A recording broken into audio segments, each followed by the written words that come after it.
What up? Hopefully the mic's on, and it looks like it is. Shout out to Jesse today for letting me know the mic's on. Shout out to Andrew and Jason for other times telling me that the freaking mic is off. Um, and if you're 45 or older, talk to your doctor, schedule a colonoscopy. We are making fried chicken tenders. We're using flour. We're using Louisiana chicken or seasoned chicken fry mix.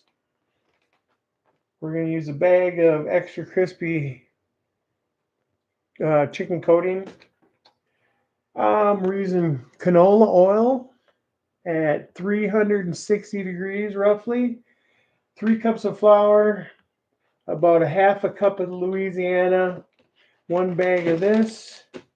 About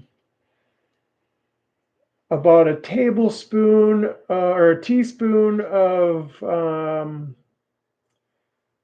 garlic salt, a quarter teaspoon of garlic powder, quarter teaspoon of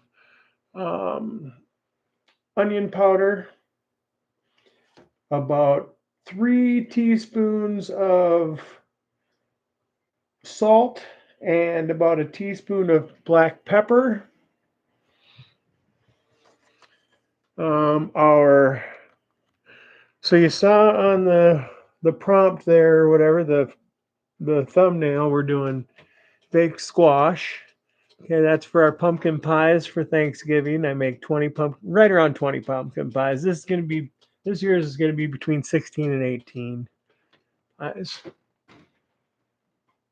We're gonna be making squash, dehydrated squash seeds. When that's done cooking there, and while we're waiting for that to cook, we're gonna make some fried chicken, and then we're gonna clean the top of the refrigerator when we got time, and probably load the dishwasher, maybe unload it first if there's anything in there. Yeah, so welcome everybody. That's what I got going on today. And I figured since I wanted to get some of these recipes down, the ones that work and the ones that don't work, what better way than to get them on here? I don't have to rewrite anything. Yeah, pretty much a win-win scenario. Say, I move some stuff around here. This ain't usually set up studio. Oh, hey, what about right here?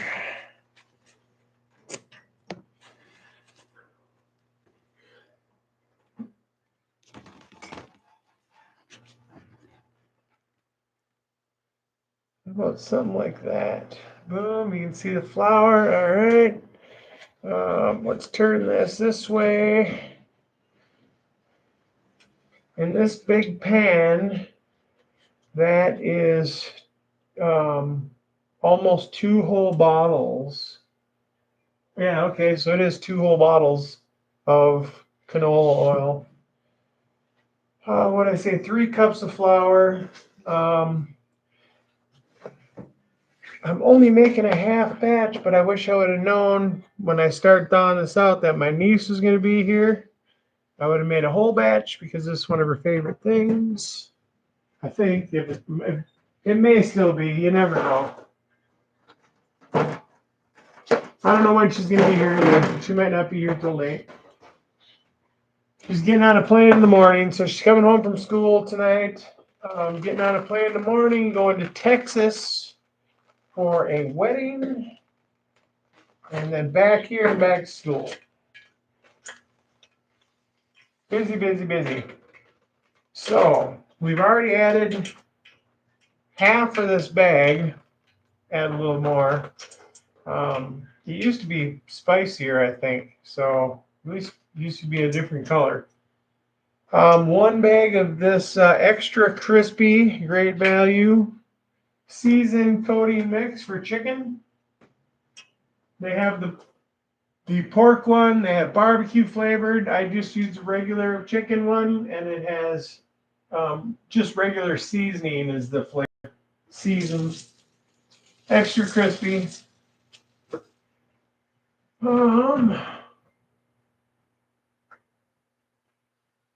I'm pretty particular about a lot of the stuff I'll use. A lot of my spices will just be certain name brand stuffs, but these just regular onion powder and garlic powder. If I'm making the stuff from scratch, I've had pretty good success using the generic stuff. Now, I don't know the sources that was onion powder, about that was about 2 teaspoons, but I probably only need 1. Garlic powder, we're going to go with a teaspoon of this because we're going to be adding garlic salt also.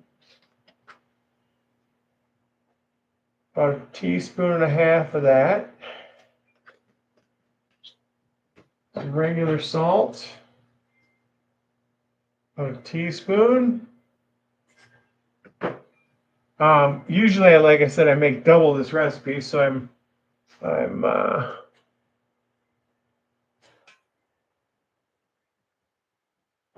kind of guesstimating at what it would be here. A lot of the times too, if I'm short, I'll add to this and then just dump a little extra. It's not just the bag stuff and the flour just incorporate nicely together, and make a chicken that I like. Good texture. It still has crunch. It doesn't burn easy. It sticks together well and doesn't come off really, a whole lot in the fryer.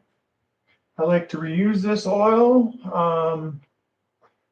for a couple of days, and then, because I'm using chicken and meat a lot of times, if it was like potatoes and stuff like that, I'd strain it off and save it. But because it's meat and I don't fry a lot of stuff, I'm not going to keep it around for more than a couple of days. But we're going to do a wet and dry. So we're going to start out with the dry.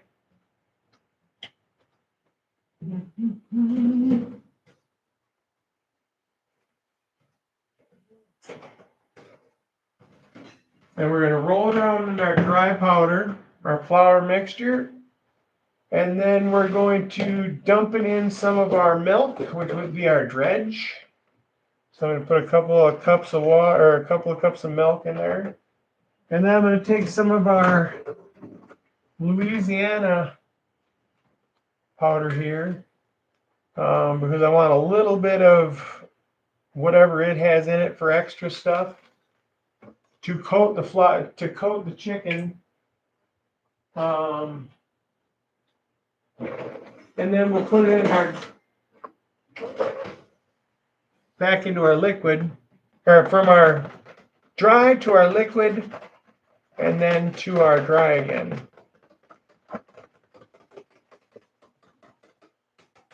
But having a little let dry in our liquid helps it. To me, it seems like it sticks a little better. Feels like our oil is about up to temp.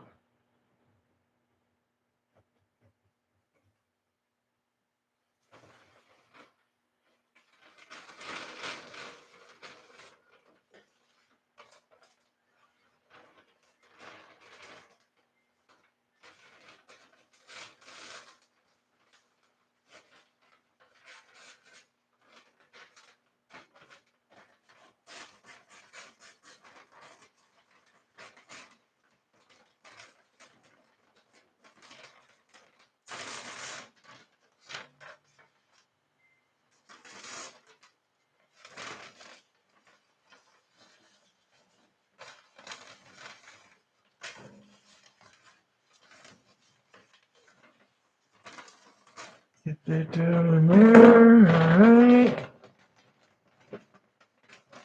Oh, Bernie's been here in Litwick. How's it going, guys?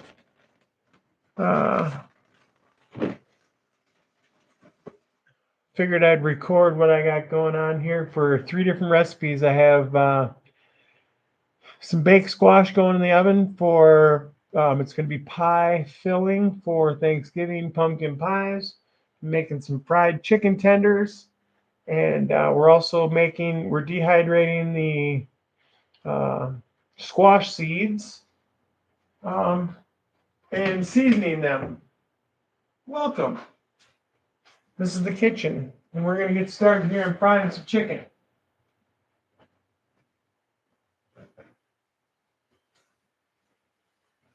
If you didn't hear what the mixture is here, it's Great Value extra crispy chicken flavoring,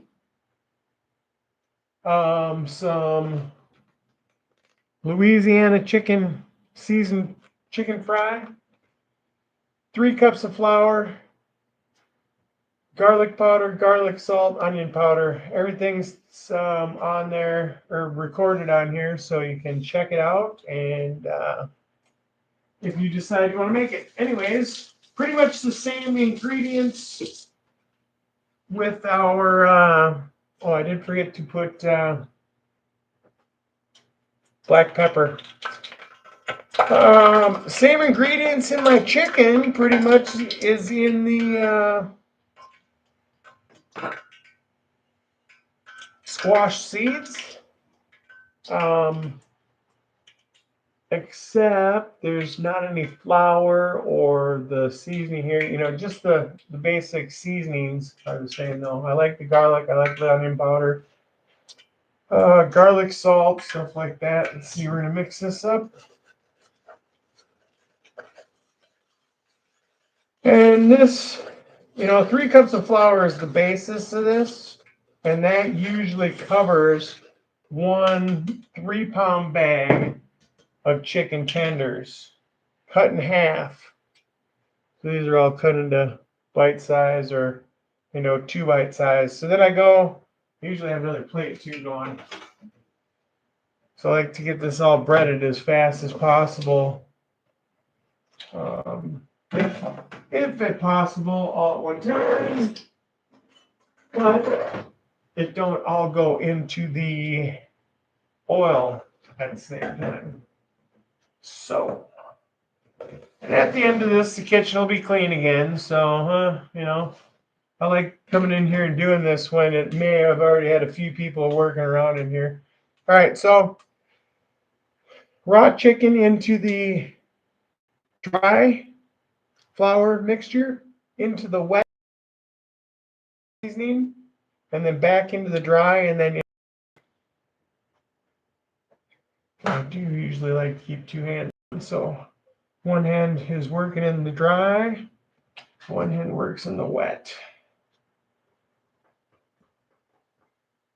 That way, when your fingers get all muddled up, all you have to do is dry this hand to be able to use the tongs. Dry, wet, dry. And I tell you, with a little bit of additional salt and pepper, and what we like to do here is make some minute rice, and then there's this stuff around here, this La Choy sweet and sour sauce that I like, but any really, I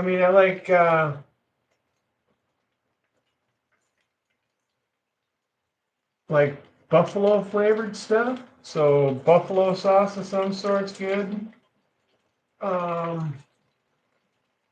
Just plain with salt and pepper that's the way I eat it when I'm standing here cooking it. The first 6 or 8 pieces off of here are going to go straight to me. For quality assurance purposes, into the dry, into the wet fingers, into the dry fingers. Takes a little bit of technique sometimes a little more.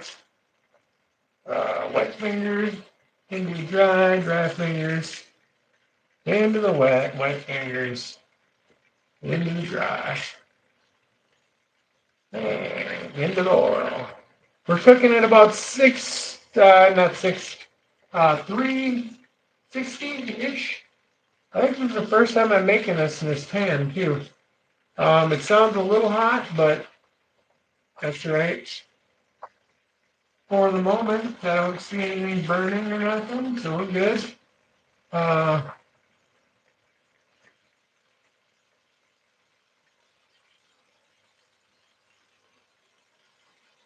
It's a smaller batch, too, so I felt, I can do this, I can do the seeds, I can do the squash, kind of all at the same time. And get it on YouTube, record it.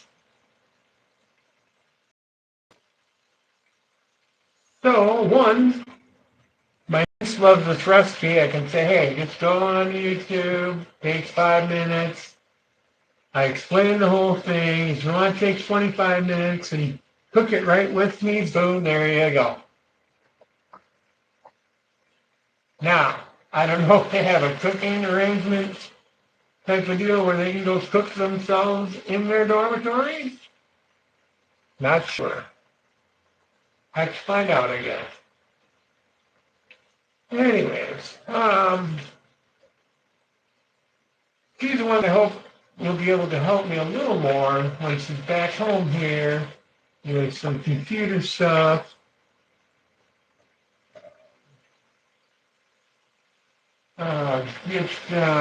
Get that camera maybe hooked up to where if I'm sitting somewhere doing a live,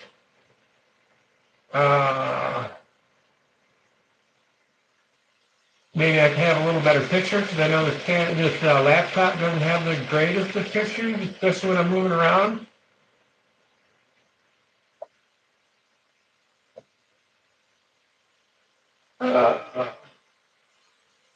You get like 3 or 4 more pieces here, and then we should be able to start flipping. And I might, but it seems like it's cooking too fast, turn this down a little bit. It seems like it's running a little hot. Maybe we just need to do 250 or 350. Last one I had, it was 375, and it fluctuated a lot. So if I was putting chicken in here, it didn't want to stay up to temperature.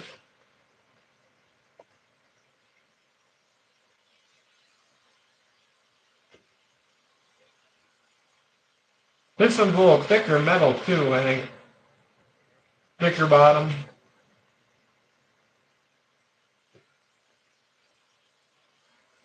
Hope everybody's having a good day today.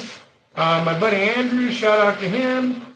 Overnight, I haven't gotten quite the complete intel yet, but seemingly it was either overnight or yesterday evening at some point, yesterday afternoon. They had their new baby, brand new baby boy, named Leo. That'll be the 3rd kid of theirs. They have Noah and Stella and now Leo. All right, so we're going to cut that off for a minute and we're going to start flipping because some of that's looking pretty cooked. And I'm going to turn it down just a tad. We're going to 350.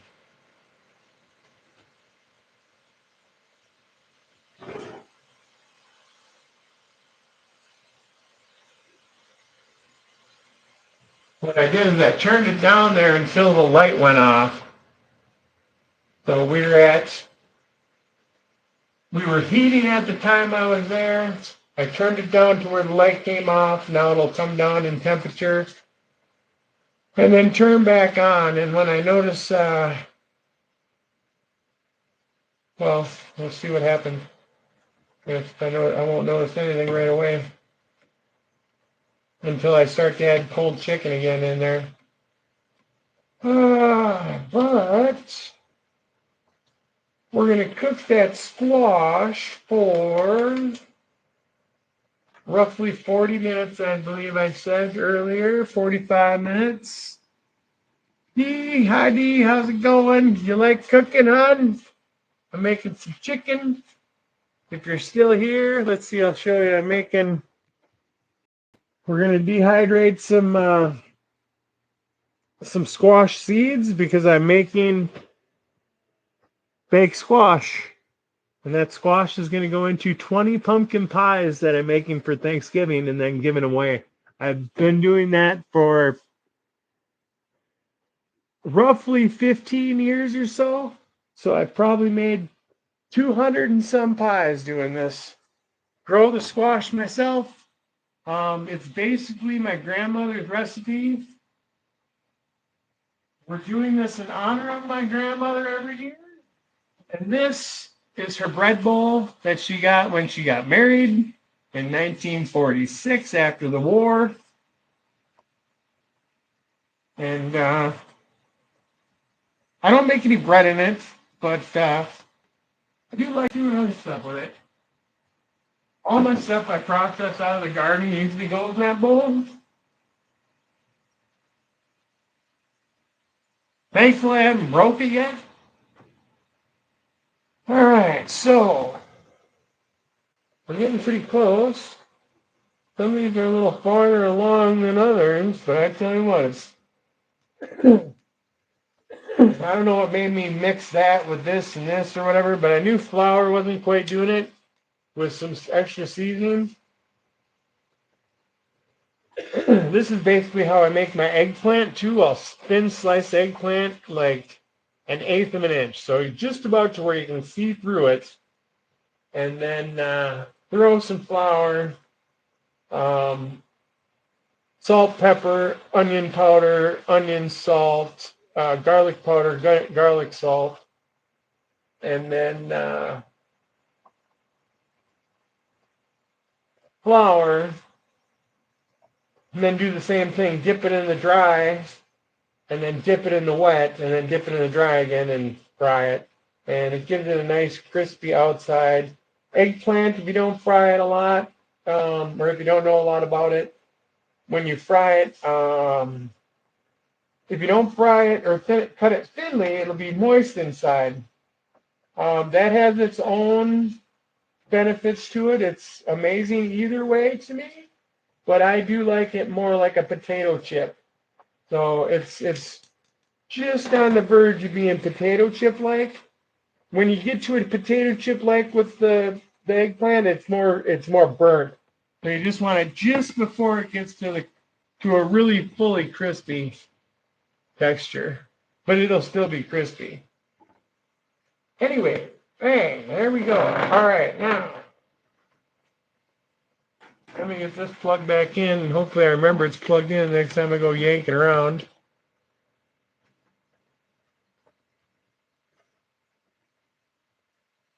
Oh, yeah, it looks like some of these pieces here are done. I'll let this one cool a little bit, and I'll break it open, and we'll see what it looks like inside. I like my chicken a little on the doner side. That's why I like the chicken tenders. They get done fully, quickly, all the way through. And while I'm waiting for that to cool here, I'm going to do a couple more of these. Dry hand, wet hand, dry hand.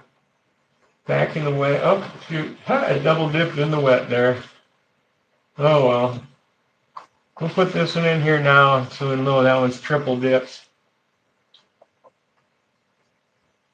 Anyways, boy, I got off sequence with my hand.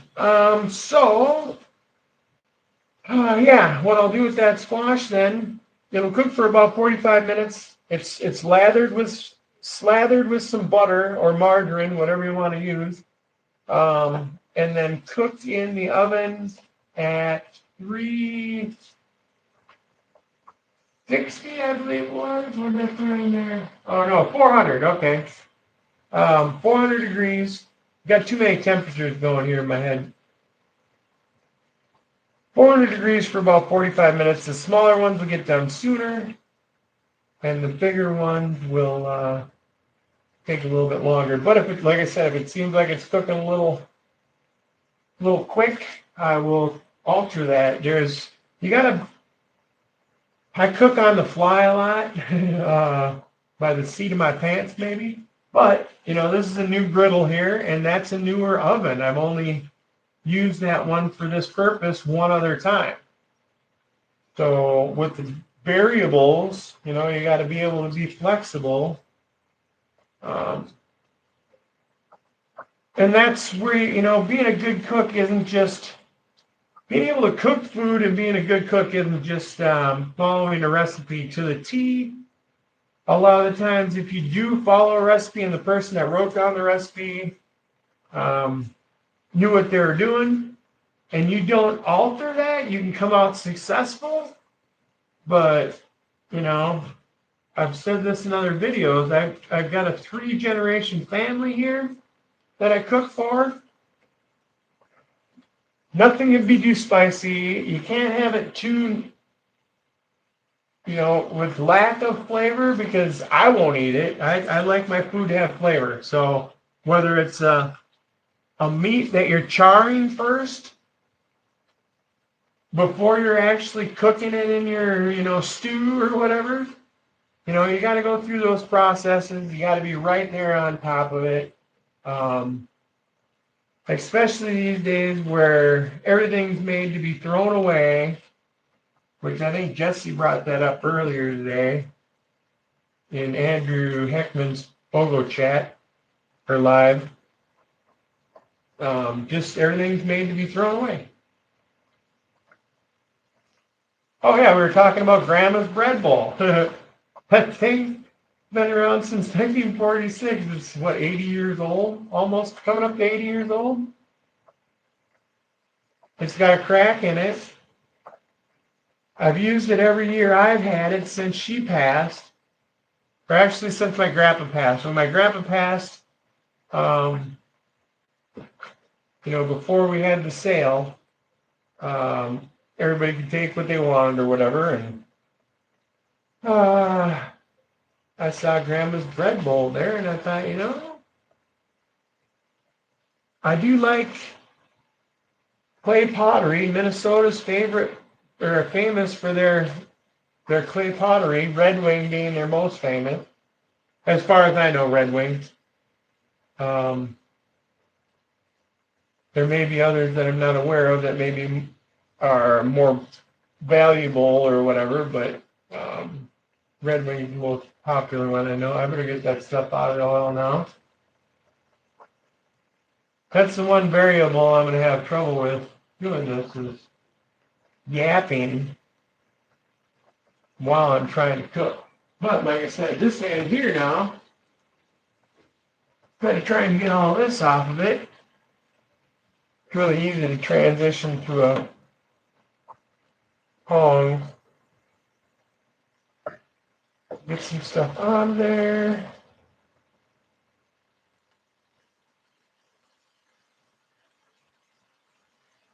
So I will show you. We're also going to be using. I didn't get any pineapple. They didn't have any small cans of chunk pineapple, and I knew we had bigger cans here, but not having pineapple isn't a game changer or nothing. So, but. And I mean, a lot of people like tomatoes. I'm not a huge fan of tomatoes, though I grow a lot of them. But I do like green pepper from time to time. And I don't know if anybody's in here. Okay, so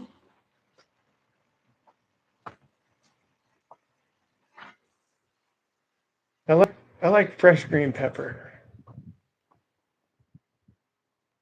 Thanks to my buddy Andrew borrowing me this light here. We can do this year. So I haven't turned the light on yet. I got to get a timer for it, because I don't want it on all the time or whatever. But what do you think of my pepper plant? It's going to be blooming again. It's got, I don't know, 25 or 30 peppers on it. And this one here, we're going to eat tonight. We're going to grow that thing, and it's going to be so huge by next spring. Yeah, so cut up a little pepper, and then you can steam it if you want. I do prefer mine steamed a little bit. Let's get this chicken out of here. Get some more in there. Here's our double dipped one. We're going to leave that in there for a little while yet. It seems like our temperature did come down, so we might have been right where we needed to be with our temp.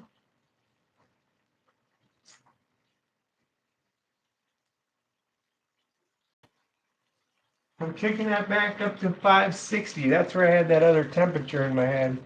This is was set at 560, or 360. I turned it down to 350, and then now I'm putting new chicken in it. I want it back up there.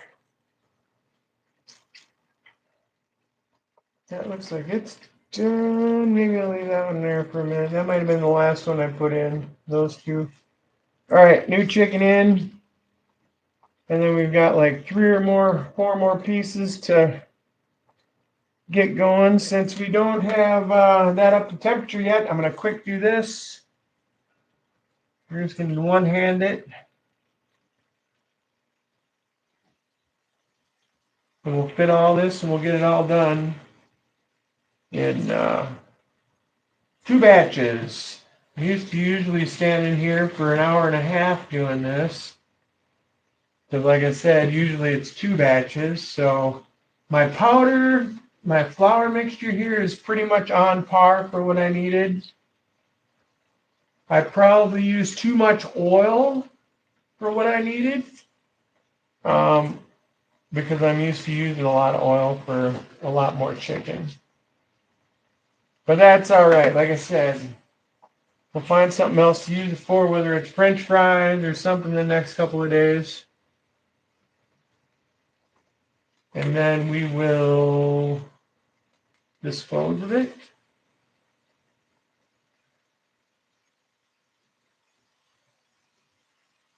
You know, I wish we had more of a recycling capability around here for that stuff, but I'm going to check into this new one they put in the area here.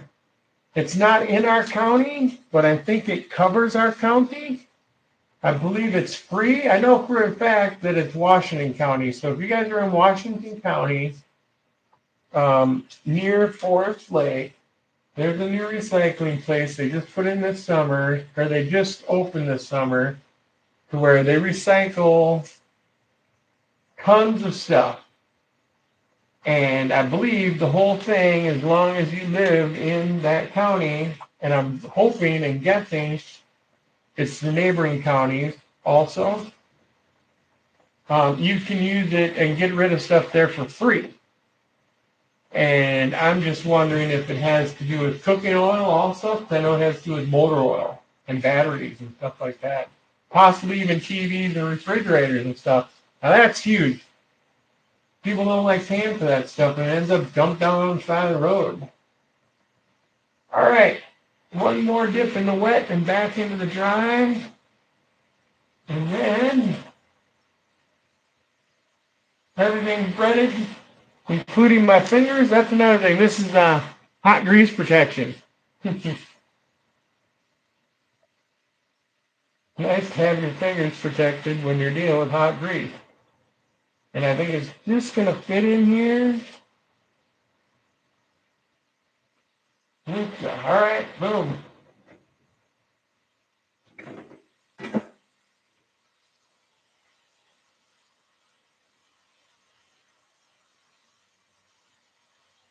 Hope everybody's doing well. Hope everybody that's 45 or older has either scheduled or talked to their doctor already and gotten a colonoscopy or Cologuard. That's a big one these days. Now, unless you are, well, if you're at high risk, they say don't use the Cologuard system. Okay. But then you got to guess, okay, are you high risk? There are false positives, false negatives, which in anything these days there are.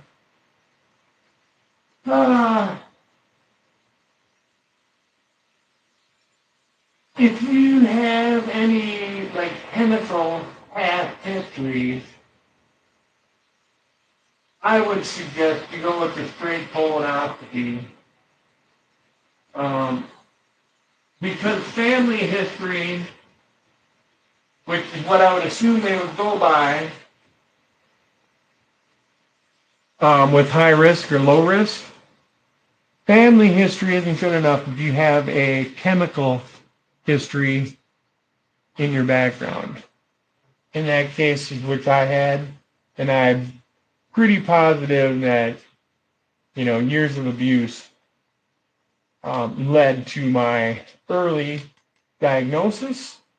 I was diagnosed with late stage 3 colon cancer when I was 47, and was given 1 month to have surgery, because after that month, pretty much all they would be able to do is keep me comfortable while I spent my last day. So I'm glad I'm not there. It wasn't the greatest thing. I wish I would have got to it earlier. So, in lieu of that, that put me in the perfect position to, get the word out to everybody that it's important. It's not just somebody trying to make money off you, and it'll keep insurance rates low too. Insurance companies don't realize that. They're realizing it now. But, we're finding out now that, insurance rates are going to be going up and down, or not down, but they will go up. Now, how fast will they go up? It's untold. It's, whatever. It's beyond me. But, it is what it is. Just like preventative maintenance, preventative pest protection, with your plants. IPM, Innovative Pest Management. That's your innovative pest management. Is getting a colonoscopy and saving yourself the trouble. Now, the one good thing on all this, I quit smoking cigarettes after spending 4 days in the hospital after they cut me open during COVID. No visitors. Everybody wearing masks. Didn't know what anybody looked like. They didn't know well, some of them knew what I looked like because they'd have to take my temperature and stuff. And then I was basically quarantined beforehand, which most of us were, but I was severely quarantined beforehand. And then when I got to the hospital, I was considered clean. So they were able to remove my mask to see me and to work with me, but they were not allowed to remove theirs because they were still going out and going home to their families and stuff. But I came out a non-smoker after that. Non-cigarette smoker, by the way. So that was a good thing. And then, my sister, she was diagnosed with pre-cancer, and she's 10 years younger than me. So that helped her out. My other sister that was just a little bit younger than me had polyps. They removed those. They were not cancerous, thankfully. But, who knows? In 10 years, they could have been, I guess. All right, we're going to hit this with some salt and pepper. I'm a pepper fan. But with a dash of salt, I can kind of see where our salt level is on there. There's been more than a few times to where, pretty good, where I've just winged it, and we ended up having pizza that night. Not my pizza. Yeah, that's perfect. Nummy. All right, look at our squash again.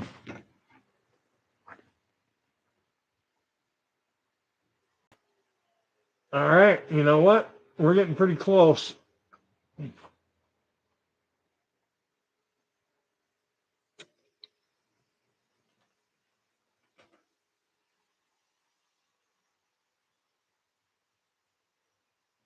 Okay, so we're in about 10 minutes. Some of these smaller ones are going to come out.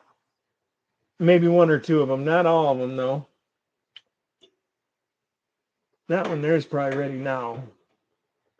By the time it's done, by the time it cools, it will probably be done, that one. But I ain't ready to take them out yet.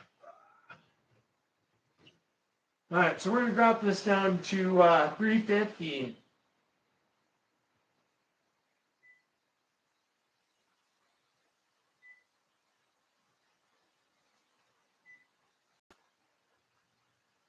All right.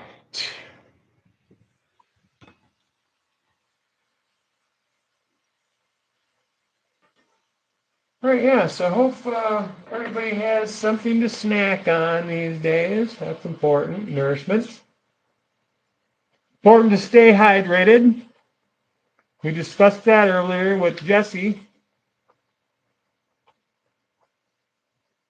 Yeah, that's spot on. So, anybody that's just checking in, we got 3 cups of flour, about 3/4 of a cup of this, 1 package of this. There comes with 2 packages.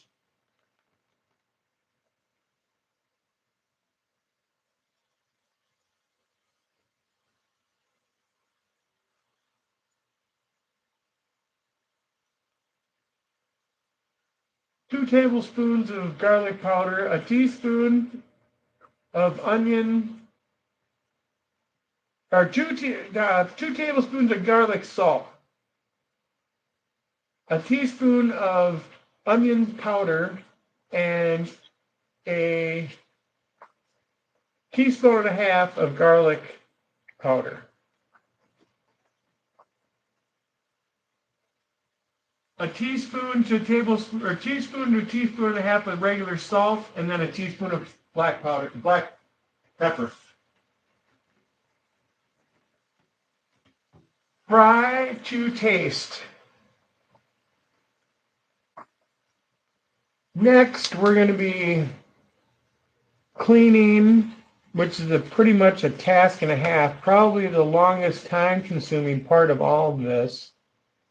We'll be cleaning our squash seeds. Time consuming as me standing here doing it, you know. Cooking it takes its own time too, but you don't have to be standing right here.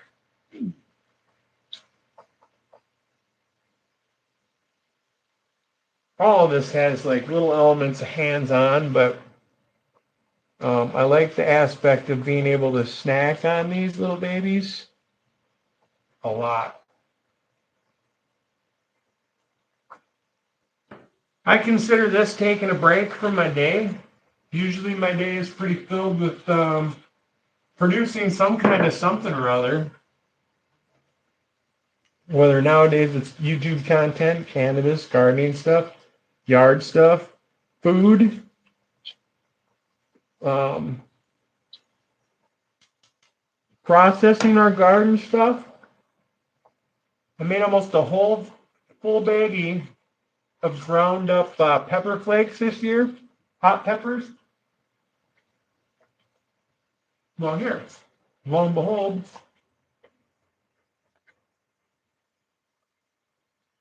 that's a big hit around this town. I have people asking for it weeks before it's ready every year. Yeah, that brings up another thing too. I give away pies, I give away a bunch of stuff.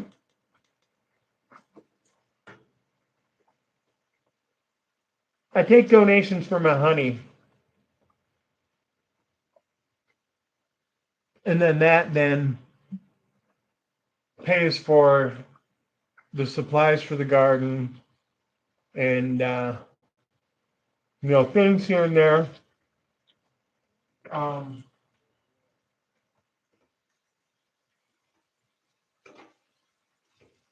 That works out nice. But we've got probably 7 or 8 more minutes on that. 5 or 6 minutes left on our squash, or at least before we can start taking them out. And that's what I want our squash seeds to look like when I'm done. All right, so now I got to get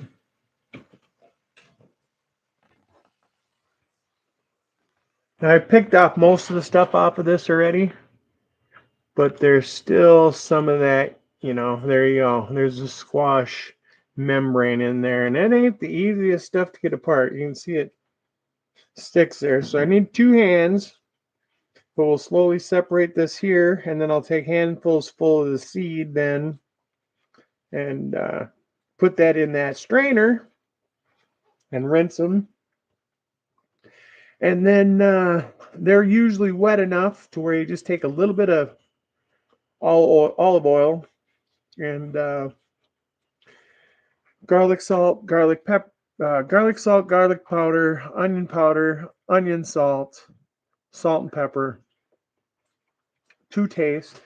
I like mine with a little extra flavor because it seems like after the first couple of mouthful, it tends to lose that pizzazz, I guess. So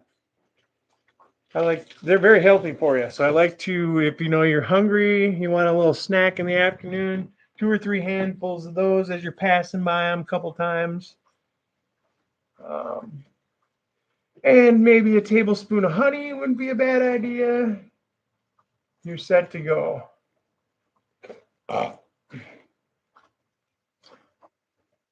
What'd you guys do outside? Yeah. Yeah? Did you play with the zip line? Oh.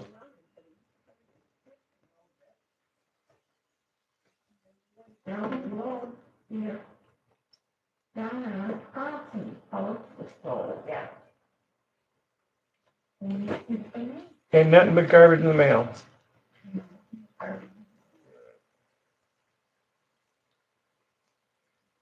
Yep, well, we're just trying to do everything here without burning anything. And, keep, you can't just sit here with a bunch of dead air all the time, so you need to try to think of something to talk about.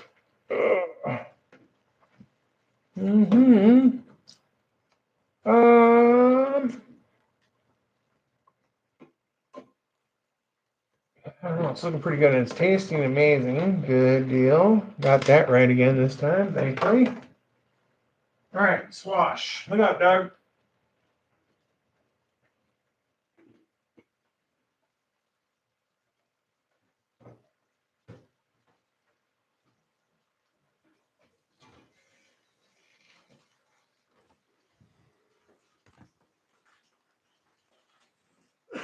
All right.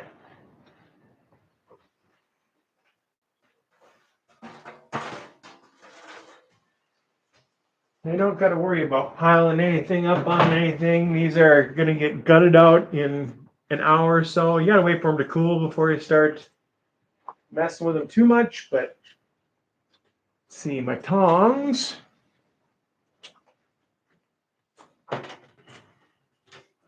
When I saw that was done for sure.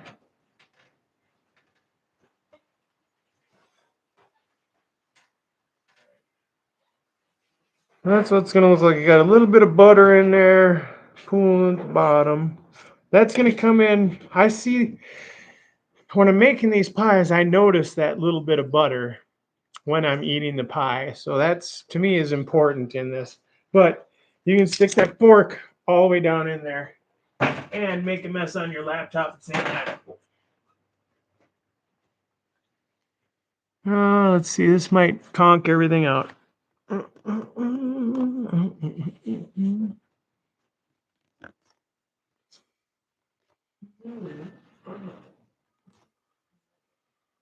Okay, I think we're still going. We're going? Okay. All right, so any more done? They're all getting real close, but not quite there yet. The bigger ones on the bottom. That one's probably done there.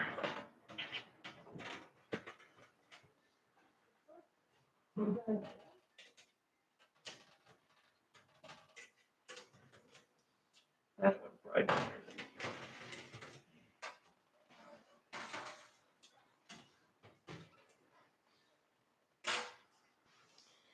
Yeah, I think we're about 5 minutes away from those all being done, so that's good. And like I said, they'll sit for an hour or so. We'll scoop them out, get them into freezer bags. I did do a kind of an analysis there, Mom, of how many we might get out of that. I'm pretty sure we'll get at least 16 or 17, probably. And I think I got enough crust to do 18. So, with the Hools no longer being around, we don't need one for them. I think we had a couple extra the last couple of years, anyways. So, if we get 16, yeah, we don't need to go for 18, but if we have enough for 18, I'll be pretty happy with what we got. So, all right. Yep. Perfect answer.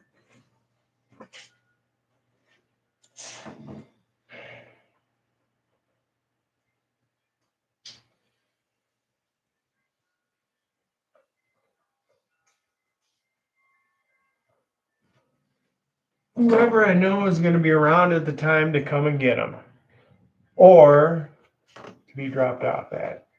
But if like somebody's going out of town that weekend, or if I haven't seen somebody in that 2 weeks beforehand, then I ain't putting them on the list.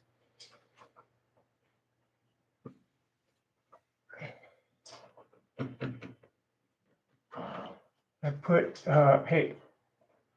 I put a couple people on lists a couple times and find out, oh yeah, we go to Arizona for Thanksgiving. Oh, yeah.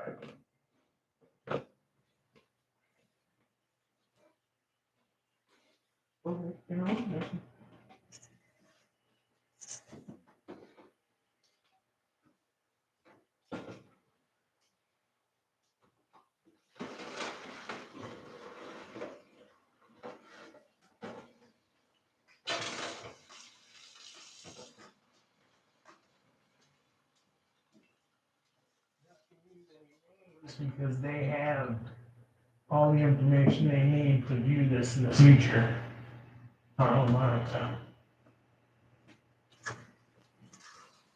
If it ever happens to get on anywhere in the future.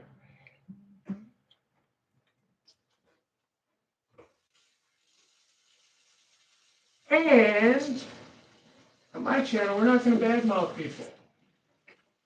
But too much sad. What? Do you have a fob for a pizza? Little rings? Yeah. If just rings, I might be able to find me some at some point. A ring that's not a little bigger. Okay, well, unless you're looking for a license plate, no. And then I think the license plate went out in this trash anyways. Anywho, let's see. That can go down there. There ain't really a good way of doing this at all. So I'm kind of trying to wash it through, I guess.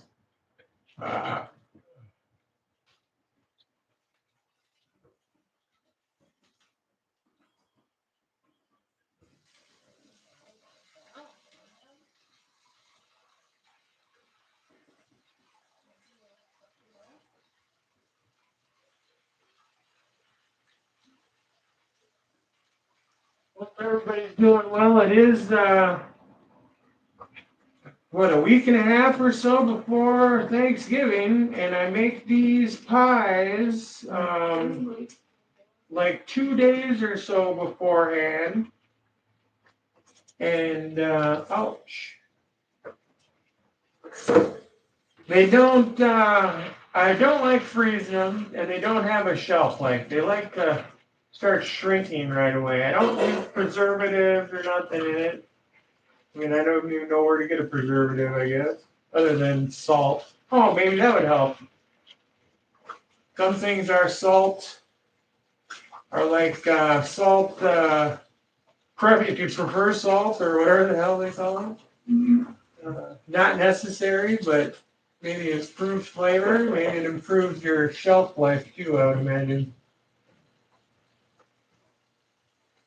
All right, these do seem to be coming out pretty clean, which is nice.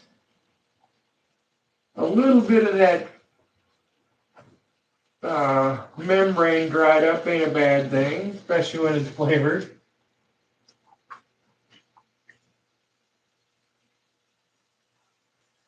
Somebody's hungry for chicken. I'm starving. I made it a little more tender soft.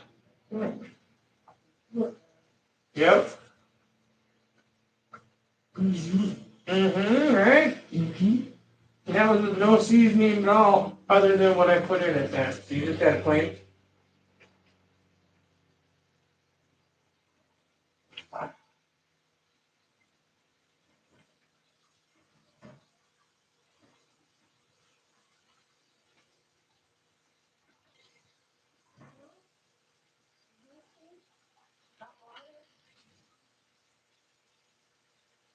I'm usually bound to make a mess of this at some point.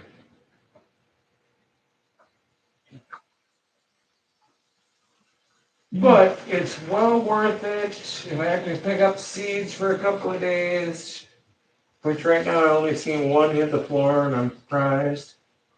Doug will probably make it. Doug will get it anyway. Yeah, I'll get yelled at later. It's, oh, come the dogs, puking up seeds.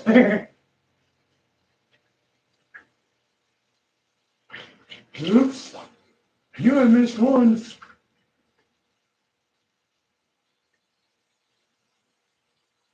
Like 4 or 5 times I went to go fling stuff out the door. I'm like, shit, nope. Not gonna do that. Dog will eat it. He'll puke.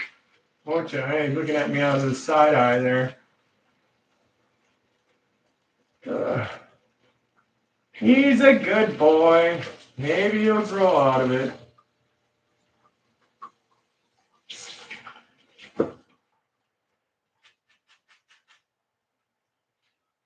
All right, let's take a look at this one's here. Perfectly cleaned out. Now, we're gonna get our squash out of the oven before I mess with that anymore, because I'm sure that's done.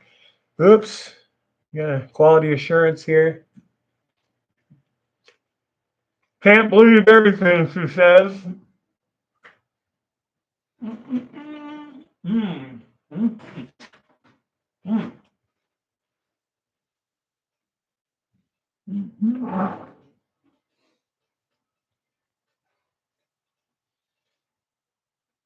And I didn't know at the time there, Mom, that Ray was coming home, I don't think, or I didn't process it all, but I would have made more. What? Chicken. What's on there? More squash.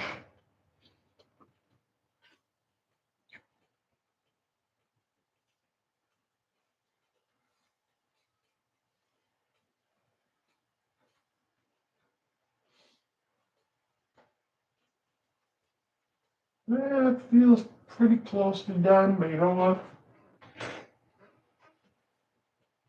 Still a little bit of fighting back.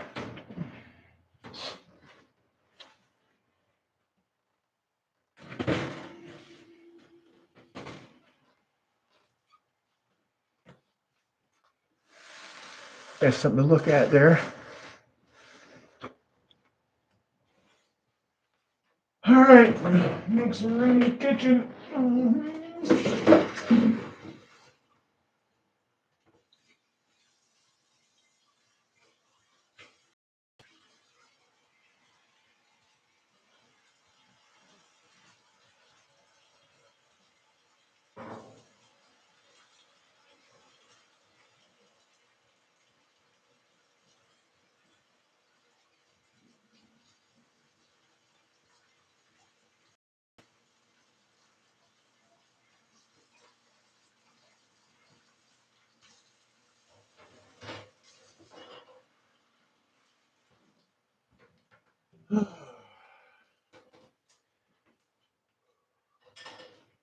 What else? The seeds, I don't remember exactly how long they take, but we're probably going to cook them around 200 degrees. And it's more drying them out than it is cooking them. I would consider cooking them, probably getting them to the boiling point, which is 212, depending on where you're at. So we're trying to rapidly get the moisture out of them. Now, I'm pretty sure it was either with these or pumpkin seeds that I tried to dry them too fast with too much heat, and they started to pop. Not like popcorn, but the seed would pop and the husk would fall to the side, and then you have the seed on the inside. That'd be great if they all did that, and then the seed was seasoned. But with the shell being seasoned, it was just you rather eat the shell than the seed, and the shell at that point was still raw because it didn't cook all the way, and was just chewy like a sunflower seed.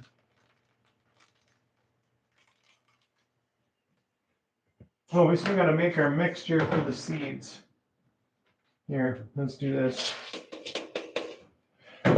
Boom. Since we're still making a mess, while I start cleaning up. Oh, shoot, this one, I think, that one got damaged in the process. Here, we better eat it. Make sure it's done, too. Oh. Mm-hmm. Might be. It is pretty good season, though. I'm happy about that. Not too salty. Once in a while, I get too salty. All right, olive oil.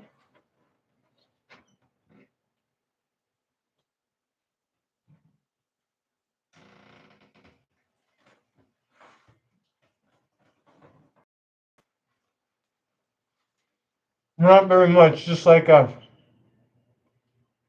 quarter teaspoon, half a teaspoon.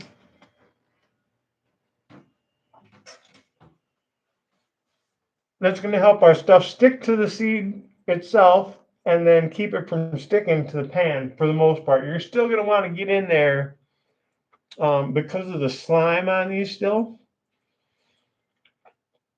That's going to want to stick to the pan, and then it's going to stick to the seed, and you're going to want to, scrape them up a little bit. But all right, so a little bit of olive oil, quarter teaspoon of salt, probably because you're using all their salt. Just a dash or two of pepper because I like pepper. Now this is going to all be, I'm using probably 2.5 or 3 cups of seeds. If you've only got a half a cup of seeds, you're not going to use this much. But for 3 cups of seeds, let's say, a quarter teaspoon onion powder. On the shy end of that, we don't need all that kind of onion.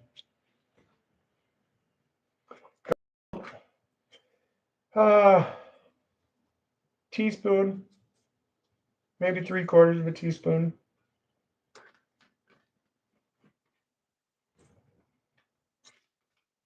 Garlic powder, half a teaspoon.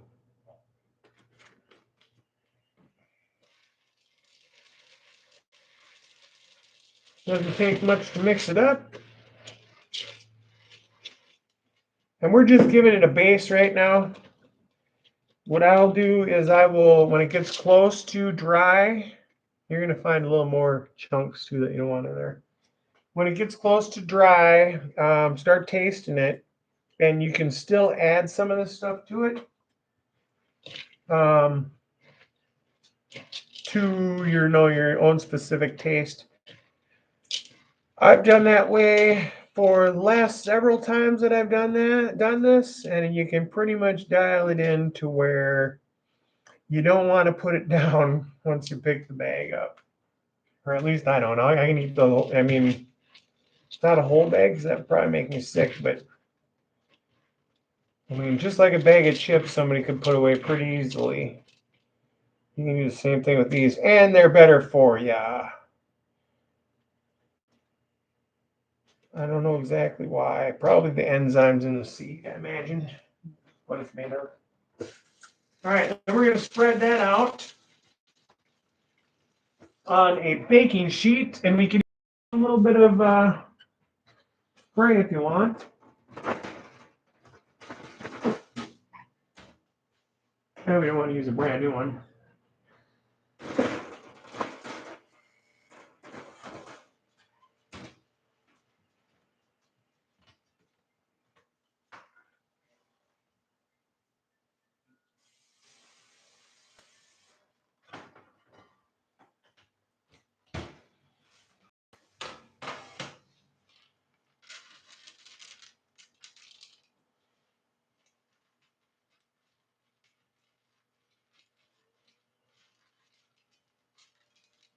And for that many, we're going to need 2 sheets.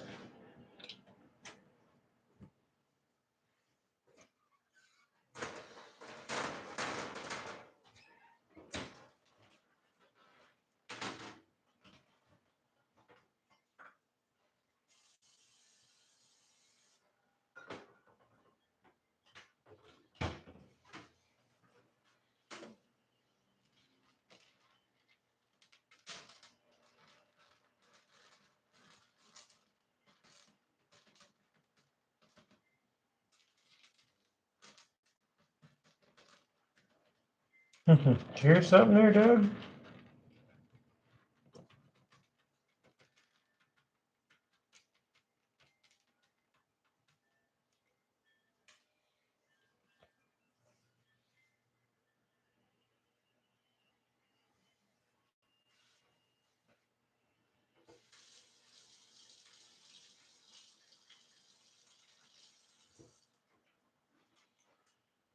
All right.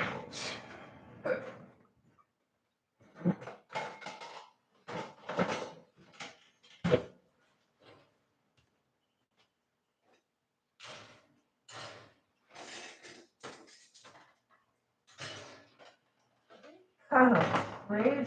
Wow. Today is that fourth last class, is that fourth?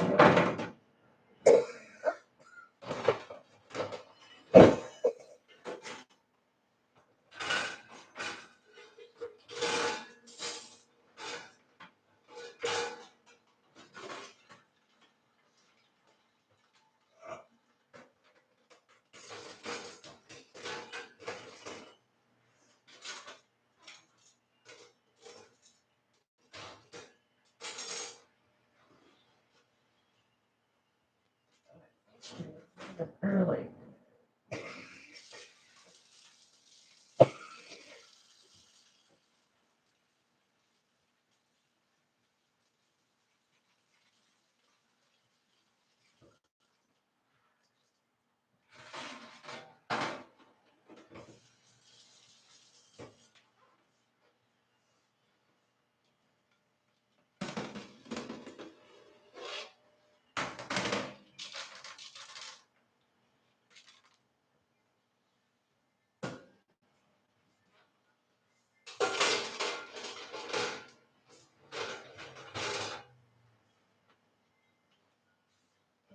Let's get these out of here.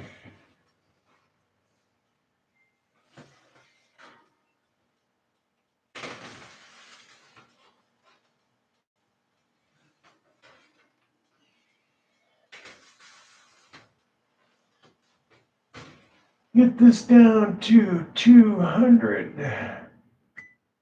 And I'm going to put it on convect.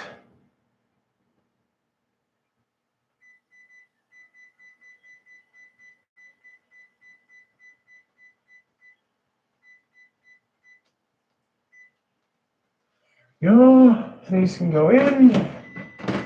And then we just want a very thin layer, as thin as possible. That way they won't stick together as much, but then you can kind of knock them loose a little bit later on.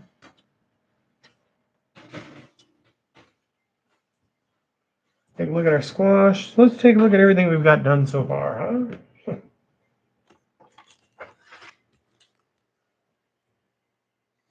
That's our chicken.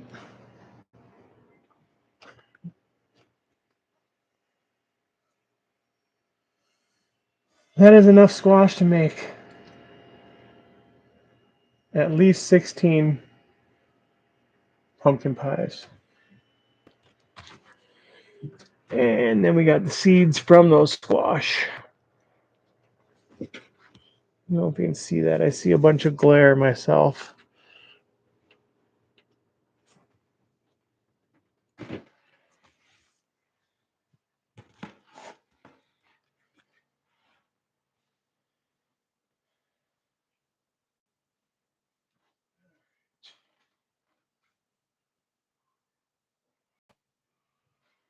That garbage is going to be going out.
All right, do you guys dig in?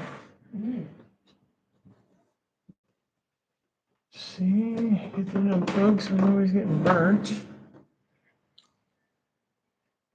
Be back in a little bit. Check on these seeds. Yeah, and I'm gonna use this later. I sprayed the top of top of the refrigerator. I'm letting this soak in. Oh my goodness. I know, right? Oh, delicious.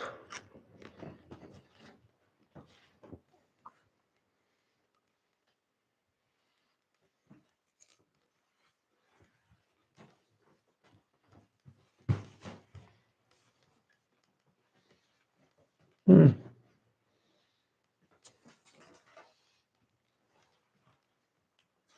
I don't know if I could eat that every day, but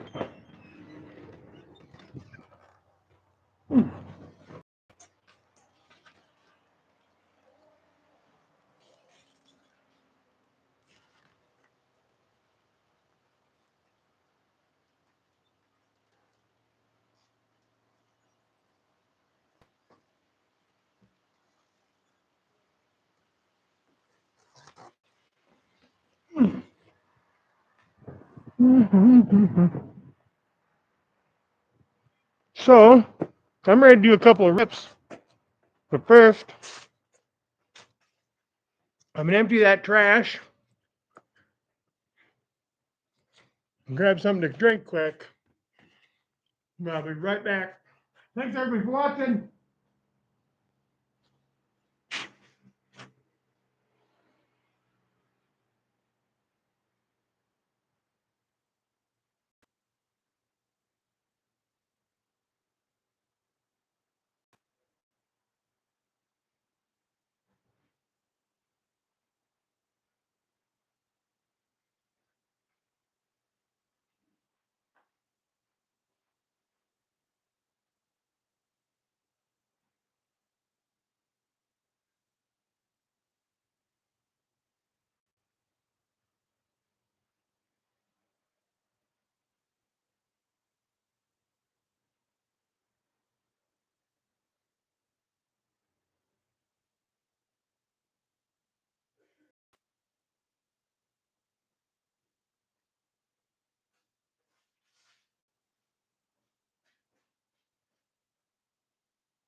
Oh shoot, now I gotta go grab my freaking power cord. I'll be right back. Sorry.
Okay.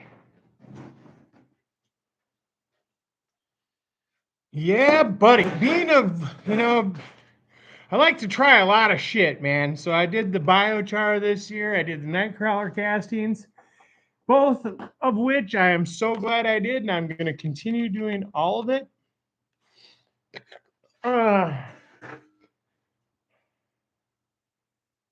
Sometimes collecting the stuff and make sure, one, that you keep it away from the dog. Because this one we got now, he's a pretty one, but he likes to roll in some of the ugliest shit you've ever seen. And we've got coyotes and we've got deer. We've had bear. With my beehives, we've had a couple of stops by bear.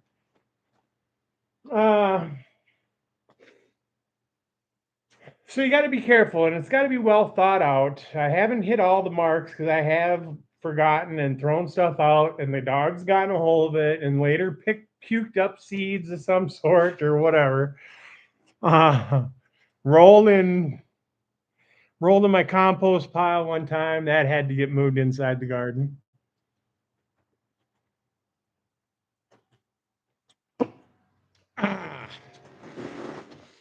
But if you're looking for a dog that barks at everything, he's your man. And we love him for it. All right. I can't come in the front door. I can come in the back door most of the time without arousing his suspicion. But nobody can come in the front door. Not terrible anymore, but he has his moments. Where when he comes around the corner and he doesn't even bother to look and see who's coming in the door, he's coming down the stairs at full trot, growling and barking like he's going to tear your fucking leg off until he sees who's there. Maybe he'll grow out of it, maybe he won't. I don't know. Let's see. What is this here?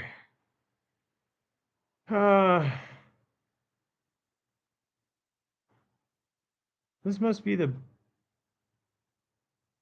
is the bubble gum. I can smell it, and then this might be.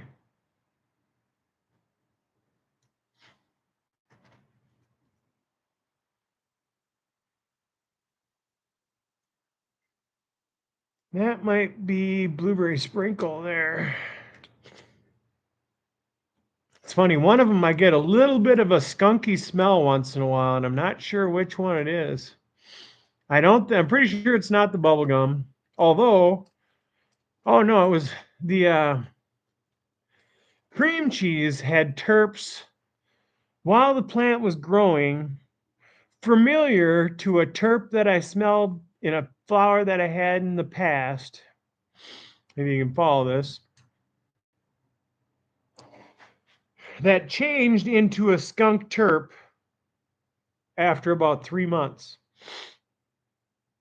So it smelled like this floral type thing, kind of a funky floral. I don't know exactly how to describe it. And then morphed to a skunky smell. This has that same, it's kind of like a familiar cannabis smell. It's not the green grassy smell that you smell. And it's not a lot of other ones that I've smelled. It's definitely not the bubblegum that I smelled this year. It's not the ice cream cake that I smelled last year. That had a creamy, kind of grapey fucking smell to me for some reason. Anyways, I just busted up whatever this was here. That is probably the boy, I don't know. It's either purple punch lemon drizzle or blueberry sprinkle. One of the two. It's not bubblegum. Bubblegum has a distinct bubblegum smell. And there is some of it on the exhale also. I'm not a very good explainer of all that. But I don't always taste some of this stuff too. My sense of smell is horseshit. And then my taste buds, I feel they're genuine and accurate. So what I taste is what I'm tasting. I get a full expression of what that is supposed to taste like, as long as there's enough there for me to taste it, if that makes sense. It's like, so it's weird because some things will taste a lot alike, even though they're way off. Now, maybe it's because chicken eat corn, but when I eat chicken with salt and pepper, it's plain chicken with salt and pepper, or hard-boiled eggs with salt and pepper, and sweet corn with salt and pepper. So all those three are pretty much indistinguishable to me. If I couldn't feel the corn or whatever, I mean, if it was just the taste, they all taste the same to me at some point during that taste. What's up, Andrew? Yeah, right on. Hey, I tuned out for a while and I was gonna go cook dinner and stuff, and I'm like, shit. I'm cooking the squash. That's done now. I cooked fried chicken. That's done now. I'm waiting for the squash seeds to finish up. So basically, I spent the last however long this recording is, hour and 23 minutes. I had everything preliminarily set up, and I spent an hour probably in 20 minutes because I just sat down here preparing and cooking that stuff. And now I'm just waiting for the seeds. Mom wanted to know, when did the baby come then? Did it come like yesterday during the afternoon? When did you guys take off? And everything went well. You guys are home. Everybody's home. Oh, that's awesome, I'm assuming.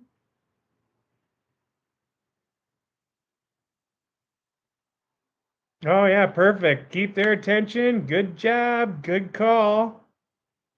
Kind of help them out with it and keep Stella from bugging Mama all the time now. That's a good idea.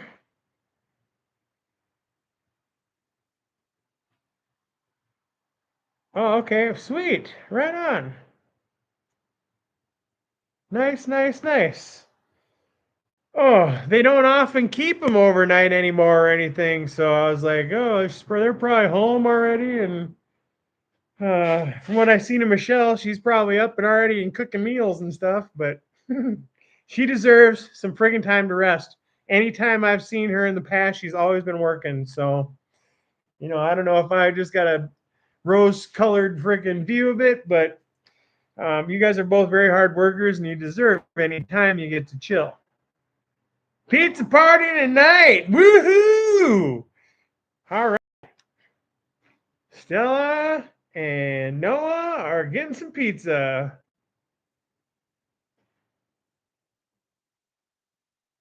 Okay, right on, right on. Yep. Gotcha. Well, that's perfect. She'll be able to just a little bit more then. Cheers, everybody. Cheers to Andrew and the new baby Leo.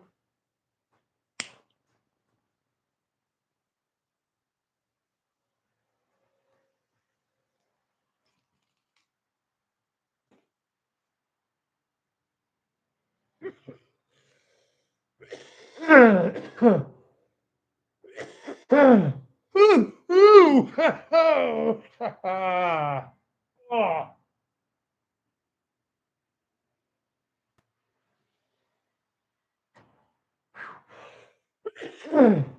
Stuff does hit you pretty hard. Thankfully, all of it so far. The stronger stuff is losing the bad taste, which we kind of expected that. That's what it's supposed to do.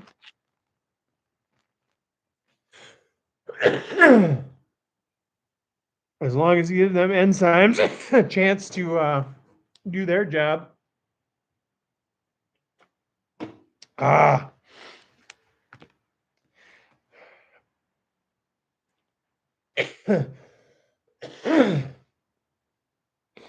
So I put the hydrometer and the temperature gauge, the thermometer in the bucket today, or last night, or whatever the hell it was, and let it sit for a couple hours, and it went to 62. So I'm going to open it again. Shit, why not do it now? It's been a couple hours. If it's right around there, I'm going to go to once every couple of days open this thing up. Also went up 67 now. All right. So at 67, I'm going to still continue to give it a little bit of time to air out during the day. Probably twice a day. If it would have stayed at 62 or 61, maybe even 63 or 64, I would have closed this up for several days, 3 or 4 days. I wasn't surprised because when I feel these, there's still a little bit of squish there. And I want to get rid of that little bit of squish. This one's kind of tightening up. I want to get rid of that little bit of squish before I lock it up for more than a day or so. Because your tips will stay, or your bud will stay spongy. It may dry all the way, but it's still going to be kind of this weird kind of, I like it crispy. Either way, I like it to be a little bit crispy. So, and then these each individual nug will be hard. If it was a fluffier bud, it's not, or it wouldn't, but it's a denser bud. So this is it's going to dry to a point to where it'll be crispy. I want to get it sealed in that container right when it's at that point.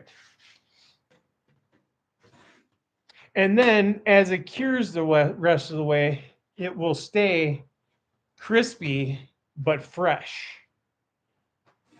At least that's what I've found in the past. I'm going to stick that back in there. I mean, this is, I've never done a lot with the technology. Last year was the first time I used these. Thanks to Andrew. I think Andrew and Jason. So me and Jason went and picked some up. And I started using them, but Andrew kind of helped me dial in to use them all the time. Now I've only got a couple of them. I'm going to give one to Aaron here soon, but I'm just starting to learn how to use those. I've gone without them in the past, so I'm pretty capable of getting them to that point. Just big, huge swings in temperature and, stuff that's out of my control are the things that really kind of bum me out sometimes. But in honor now of Andrew and what he's got going on, we've got some blueberry sprinkle via the Andrew train.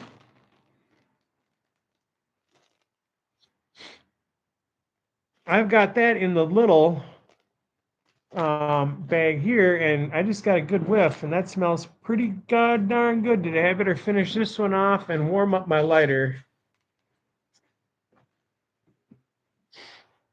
But yeah, it is what it is. Howdy.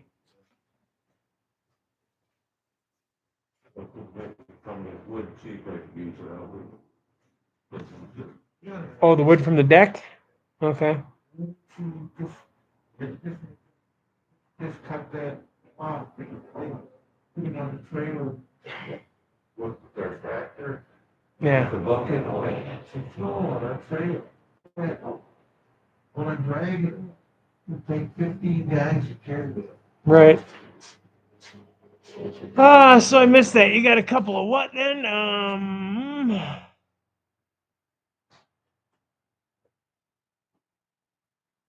Oh, humidity,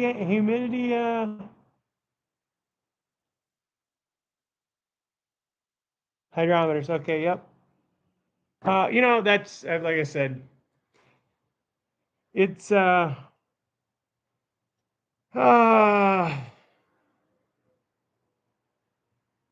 That's new, and I'm going to continue to learn, doing that stuff or whatever. But um,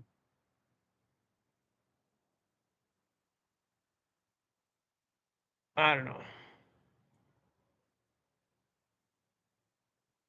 If we had like a sealed environment to where we always knew that it was going to be at this, then working with those other parameters, trying to dial in on a certain humidity and a certain temperature is pretty much a moot point. So I think maybe a lot of people will be having issues with that.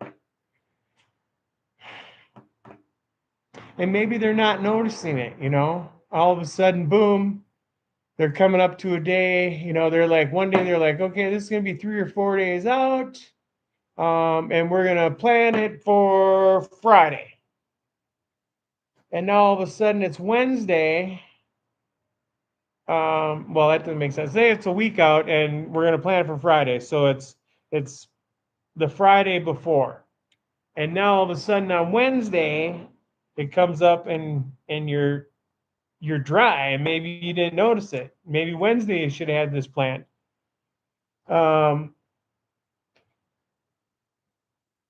Unless you have that dialed in atmosphere around you when you're opening these jars and closing them, or opening these buckets and closing them, that stuff's going to take in the humidity from your atmosphere.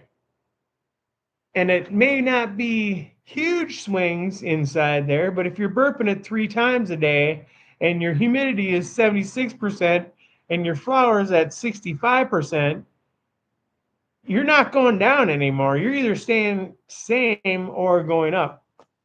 That brings up another point. When I start trimming this stuff, I'm not going to leave that bucket open and then sit there and trim the whole thing at one time. And then when I get sick of it, close it up again. I'm going to take out, 2 or 3 handfuls of this stuff, or 2 or 3, big heaping handfuls, and trim that and get that into a jar while this bucket is sealed up. And at this point, you can do that anywhere now. From whenever you could have trimmed it when it was wet, but if you're dry trimming, you could do that at any point.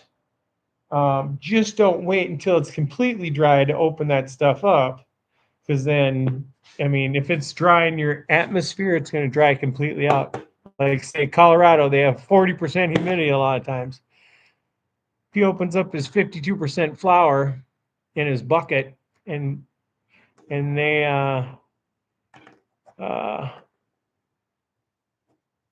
dry out, it's hard to get that back in there. Hey, suck it, what's up? You're lurking from work? Right on, yeah. Let's see, yeah, so let's see, Andrew. He's revamped jars before, back up to 60% when they were down to 50. Yeah, right. You can use the humidity packs or whatever, and a lot of people do. I just do like to keep it a little more humid rather than extra dry. But not when I'm trying to dry. If that makes sense. Let's not have it too humid.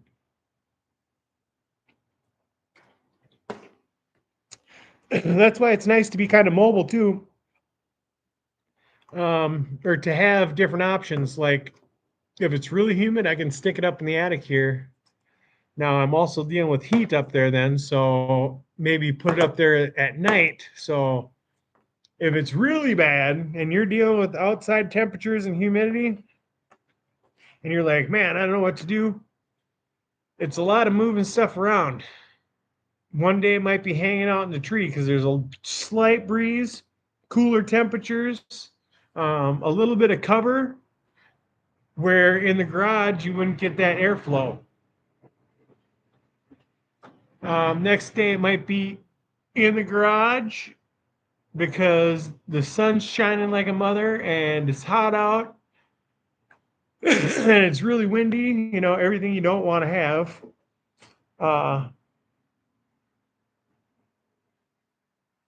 But then on another day, it could be too humid in your garage. Yeah, it's just these things do come in handy. I will say to have one or two of those humidity gauges, the humidistats definitely comes in handy because now you know at that moment what the humidity and the temperature is. You're not sitting there waiting for the flower to dry out and then feeling it. Cheers, suck it. Yeah.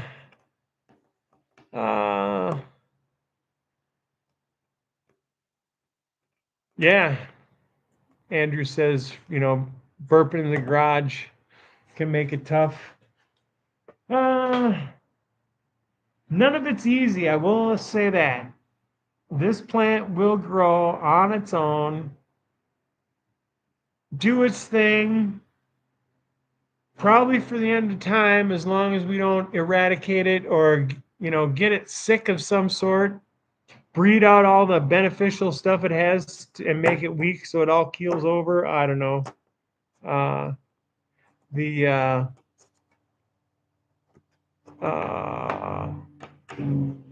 what is that virus? The damn, oh man, hops laden virus. That that can get you. It sounds like it can be healthy as hell throughout your grow. Um, and it's not like you overfed it or overwatered it or forgot to water it or busted its roots off or chopped it off accidentally or whatever. It didn't die because of your hand, but say, you know, the climate changed a little bit, so it got a couple of days of cold weather or wet weather or something like that, some kind of stress that triggers this hop latent virus, hop latent viroid, and pretty much, from what I've seen, it does affect the look of the plant. I mean, your plant will not look healthy, but it also will not grow. I mean, it can happen to a little seedling like this, and your seedling just stays that big. It may not look like it'll not look well, but it won't get really worse. I think I had one of those this year. It had something. Um, I don't know if it picked it up from me, if there's some kind of spot in the soil that wasn't well mixed or whatever. It can be a zillion different things, but yeah, I don't know. It's just not. It's not a. I can tell you that. This year it should have been, and then we had the what you call it, the budworms. We had aphids and whiteflies. I couldn't tell you what else, other things. Not maybe not much, but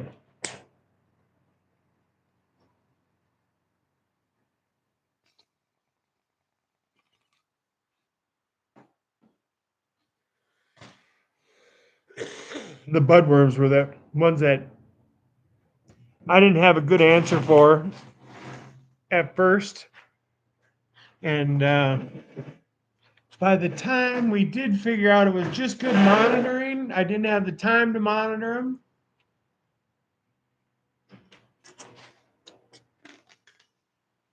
Busted my ass trying to keep up on it, and we did eke out something, but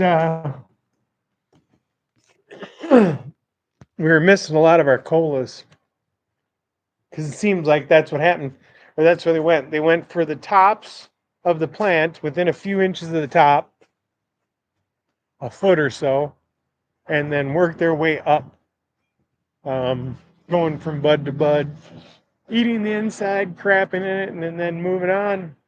So at night, that was well, 3 times a day, twice during the day and once at night, I was going out and inspecting for any signs of brown, any signs of white using a blue light. They kind of glowed in the dark if you used a blue light.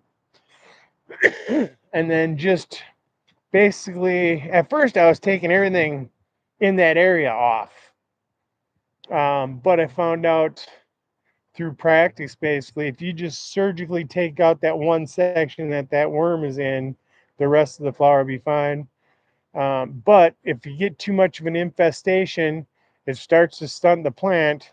And if it goes into flower like that, um, I don't think the roots were taking up any real good nutrients anymore. It just started eating itself early. I don't know. Let's go check our seeds. I don't remember how long ago we put them in there, but I can always look back on the video. The dog must be worn out. He didn't get up to try and bite me. He's up. He just didn't want to come and drive by me. All right. Okay. Wow. Let's see. It looks like they dried a little bit, so moisture is off them. Yep. So they're well prepared to cook now. And I'm going to say we're going to be looking at an hour, 45 minutes to an hour. This one here is still a little wet.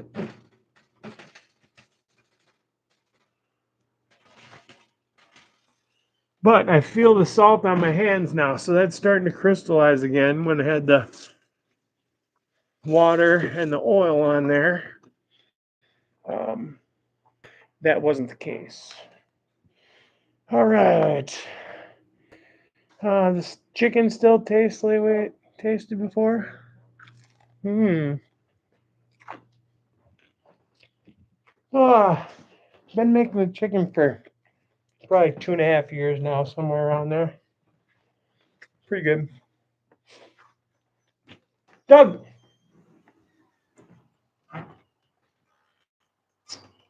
Huh.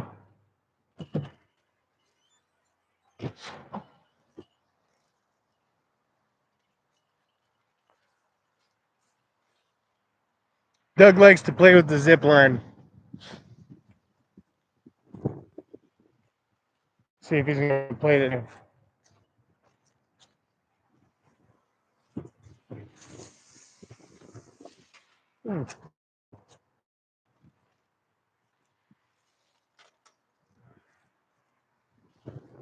He just came in from outside, and I just cut my hand, so I don't know how long I'm going to be here. Oh.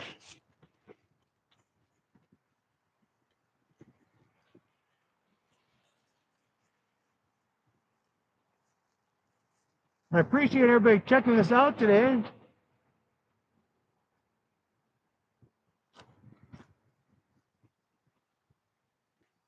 For anybody who's checking in, if you're 45 or older, give your doctor a call.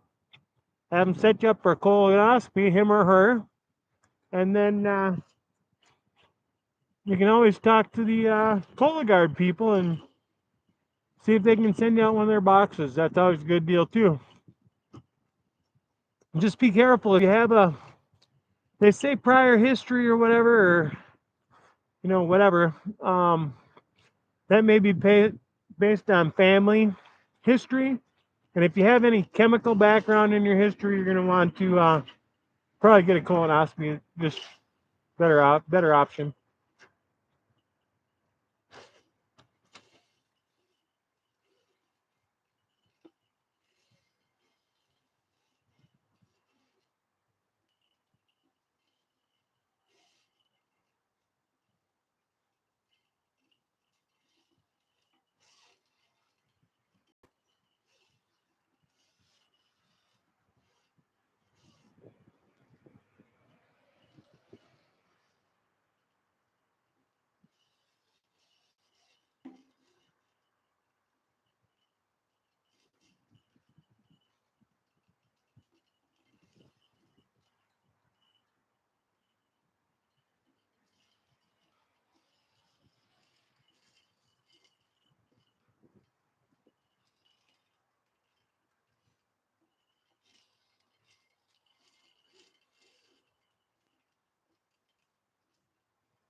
He just came in from playing a little while ago, so he likes that zip line. A lot of times he'll play with it until his neck's about ready to fall off. I don't know if he's got to go poop or what, but it is what it is.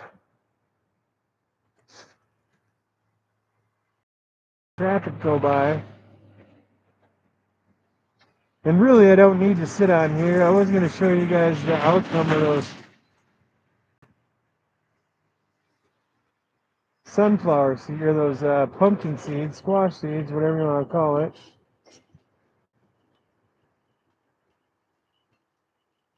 They do get pretty tasty. What you want to do is start tasting them periodically and know that they're going to finish cooking just a little bit after you take them out of the oven.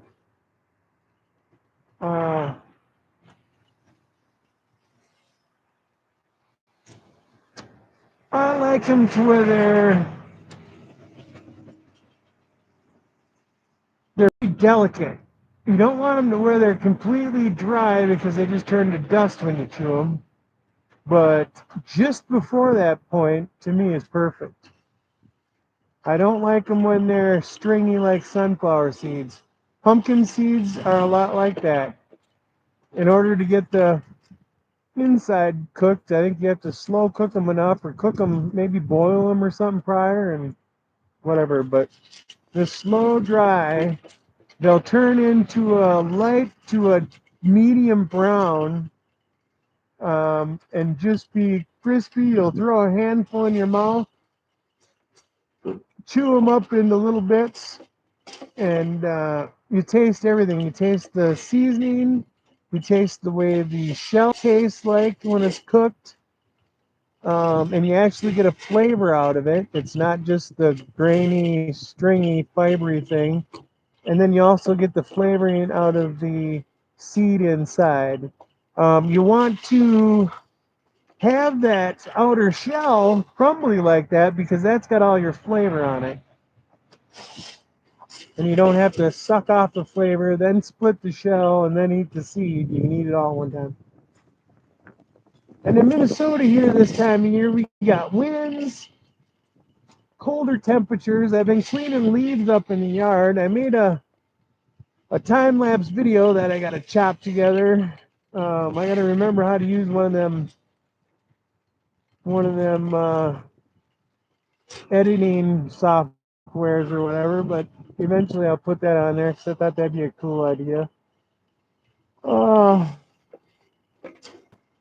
Yeah, other than that, I don't know. I got nothing, so.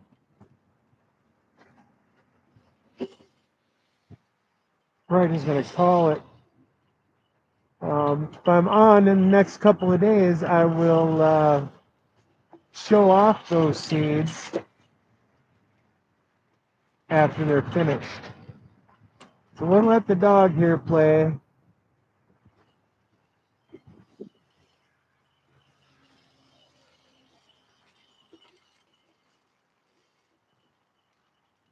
Oh, I missed some chat maybe, or maybe not.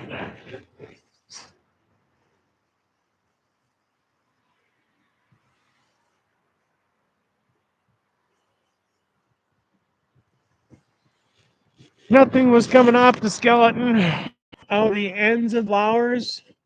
The lower stuff you got to still had a little bit of green on the flower. Oh, we're losing. I keep losing connection here. Basically, there was only a little bit of green at the tips of the plant. The stems were pretty much brown. I did find a couple that I'm going to try and get, propagated. That when I scraped away at the stem did have a little bit of green left on it. So whatever. I don't know if that first one's going to make it either, because now it seems like it might be on. There goes that crazy dog again. But either way, I don't know. I've got more of those seeds. We'll try it again. I might try some of them ice cream cake next year.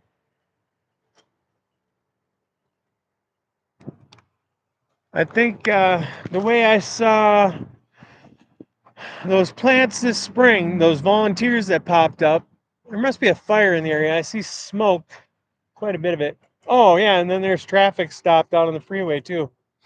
That might have something to do with it.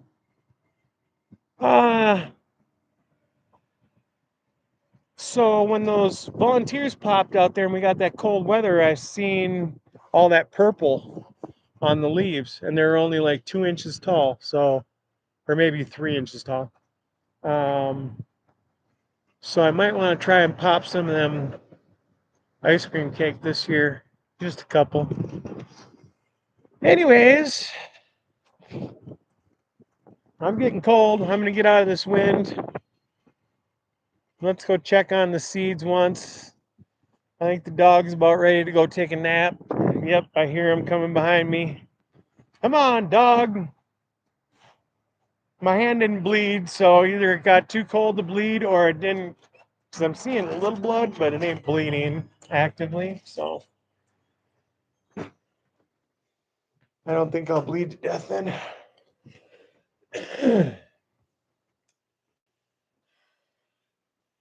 Is that going to be worth trying to rescue any of that stuff? Because some of that under stuff was pretty,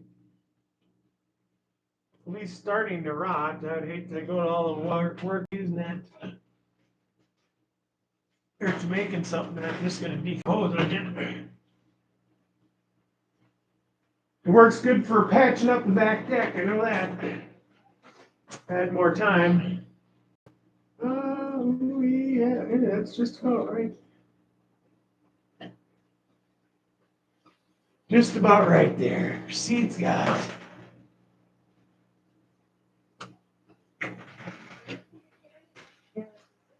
Seeds got 15 more minutes. They've got a little bit of flavor, but not enough.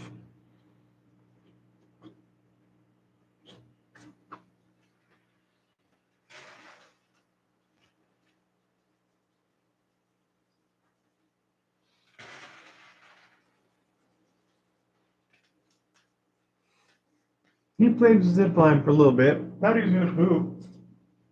Yeah.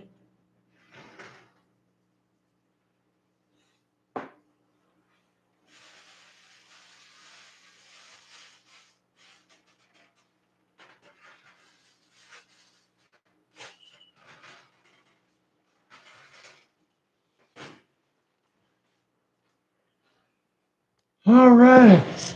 And that wind is still blowing. Table, chair. How big you have to put the deck in the front. Mm-hmm. Well, blow you away. Yep. Yeah, that's exactly it. It's cold enough to make it hurt, or cold enough to hurt. All right.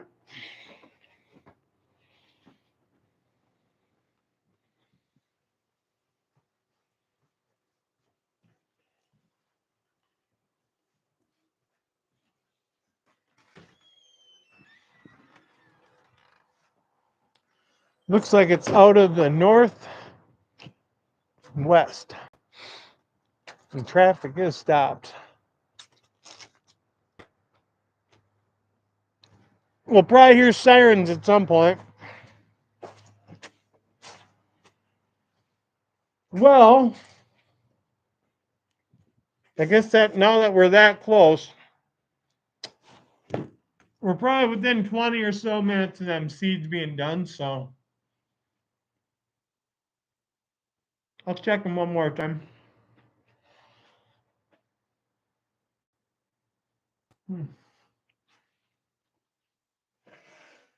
Oh.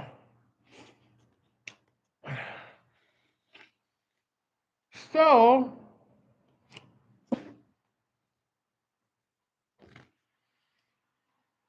this winter we're going to learn how to do more YouTube stuff. Andrew, I'm going to try and figure out, I think I might either figure out if YouTube, that I can easily do the having the guests on YouTube, or if I have to pay to be on StreamYard, it seems like the people that are on StreamYard are able to easily enough operate it by themselves to get to the point to where there's multiple people on their screens, to where they're able to freaking have conversations between one another, show their stuff off. Maybe by the end of the winter, I may be that point. But I don't know. Do I want to do this for views? Because that's pretty much all that is going to do. Or for getting out this information and trying getting our gadgets made. So I guess the more views you get, the more opportunity you're going to have for advancing what we're trying to do here. But if that ain't the way this is going to happen, I guess we're at the very least advertising.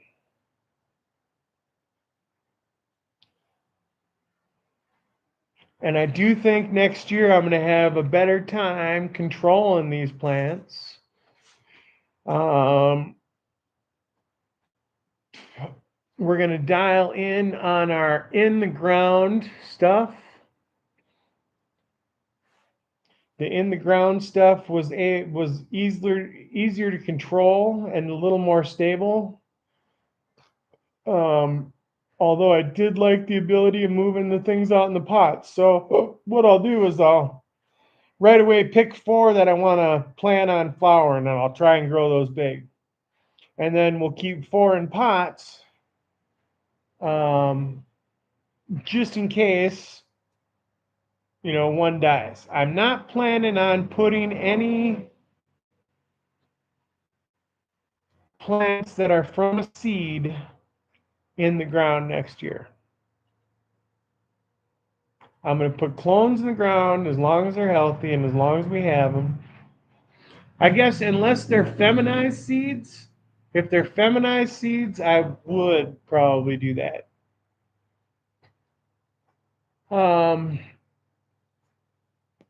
Other than that, it's going to be clones. Anything that I'm growing, I want an actual 90% chance that if I get everything right, it's going to produce fire. I'm only interested in producing fire these days.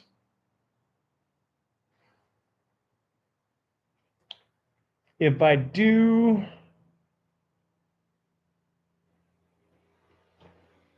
go for the next thing I would look for would be a skunky terp. The effects on everything I'm getting right now, as long as it was a good resin producer, the buzz from them I'm very happy with. And if I need to make a little bit of rosin, I can take one of them buds and squish it.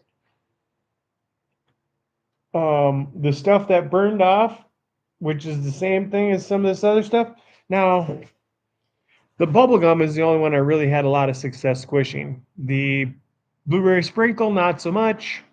The Vegas greasy grape, not so much. The freaking purple punch lemon drizzle, not so much.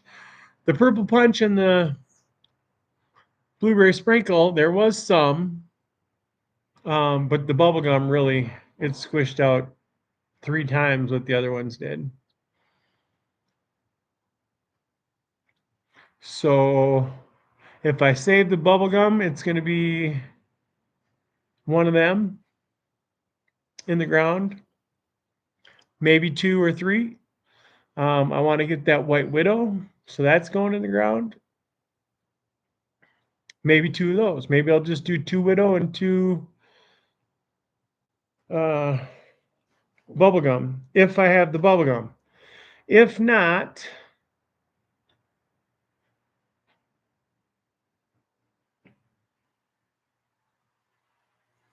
I'm going to probably get a ice cream cake from Jason.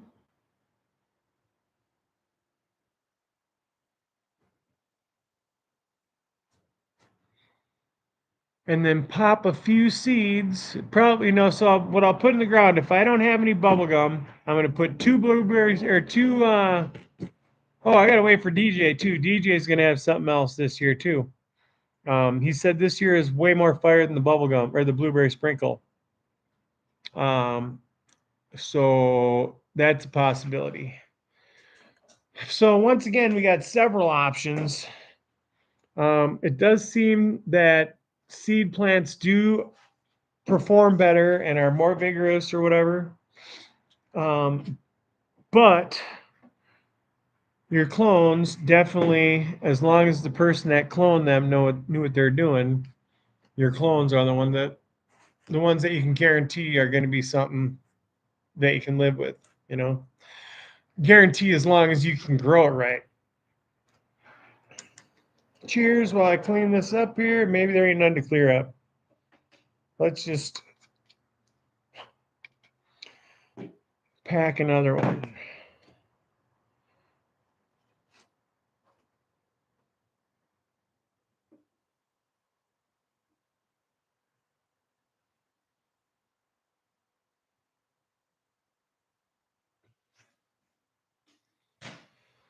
Oh, so far none of it has really done a damn thing about my back.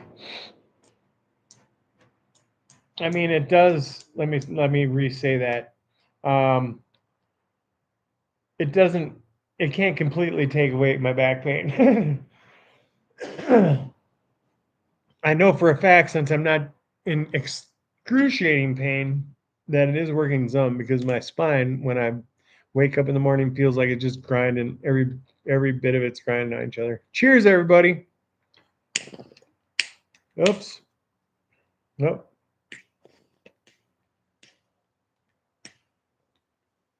I need a better. I almost pulled the trigger on one this week, but I had my hands full.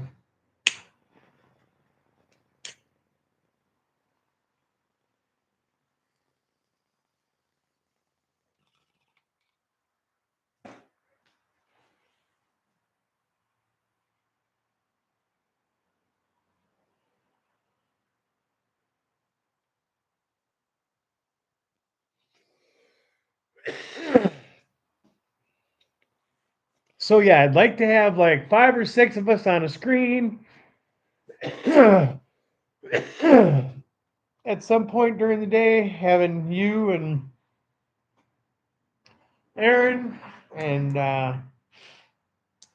we'll call them the mystery couple and Jason. And anybody else who wants to pop on, but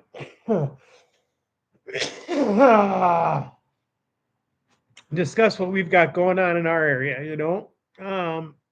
Today, when I was on that Ogo channel, there was 3 people from Minnesota on there, and other than the people from Canada, we were probably the number 1 biggest population in that chat, Minnesotans. I think there was another one that was from Minnesota but living in another state now.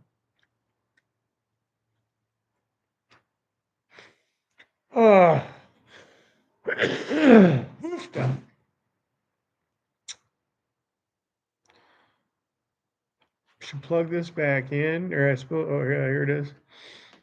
I don't know. I just figured I'd document some of the stuff I had going on today, especially that chicken recipe. Now,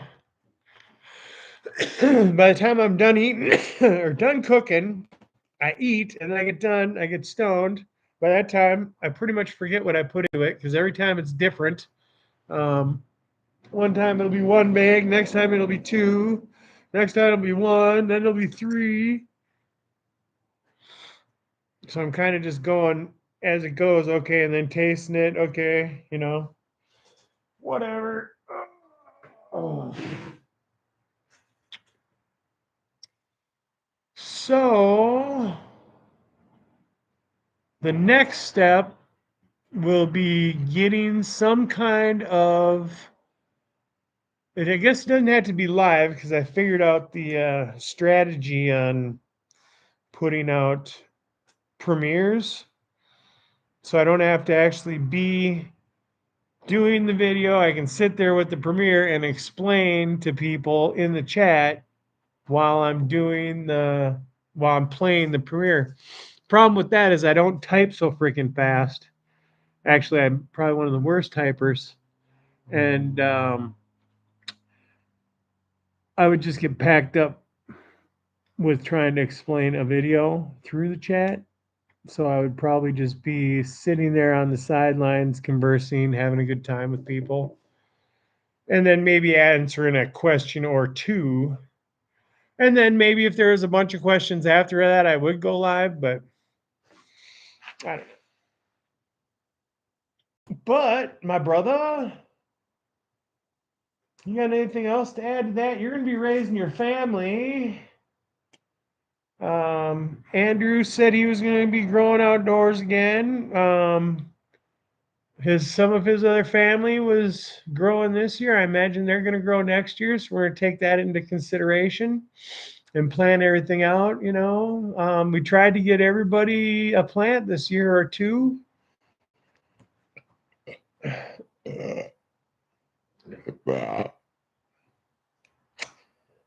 Other than that, has been 15 minutes. Maybe we should smoke one more. 421. Shit. We hit 419. Now we're going to hit 421. Cheers, everybody.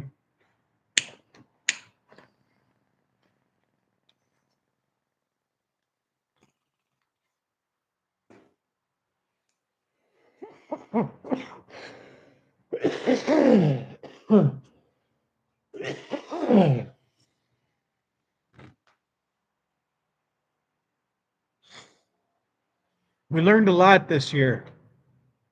We definitely learned a lot. Much like last year, this year we doubled our production of quality.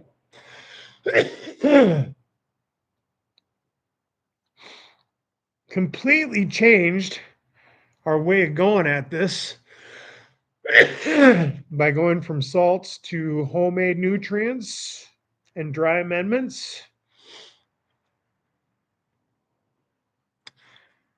This year, I plan to have the finest genetics, dabble with a couple of autos with better than average genetics, we'll say, the way it sounds. I'm learning more about HiQ and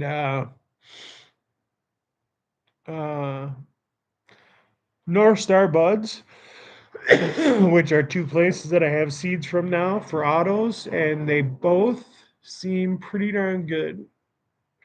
The one is from Canada, and the other one's from northern Minnesota. Actually, probably about 35 minutes from here, probably, roughly.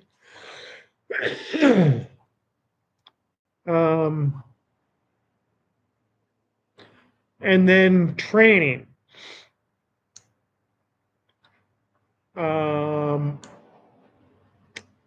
Some of the videos I made last year when I took the trainers off, maybe it was a super hot day, maybe the bugs were bad, whatever it was. Maybe I didn't put those trainers back on for a couple of days and I lost ground on that cream cheese. Now, it didn't have the greatest flour on it, but as far as the plant and the mission is to grow a trained plant, regardless of what it's like. That one is still going to have its place in the repertoire because there is something there,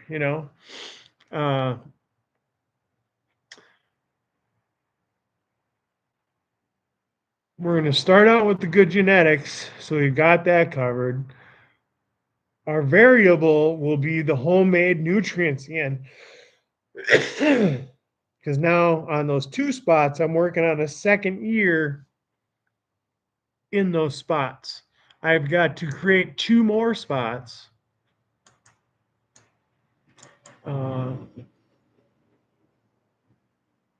Which then we'll have to start all over. Priming and preparing those spots. But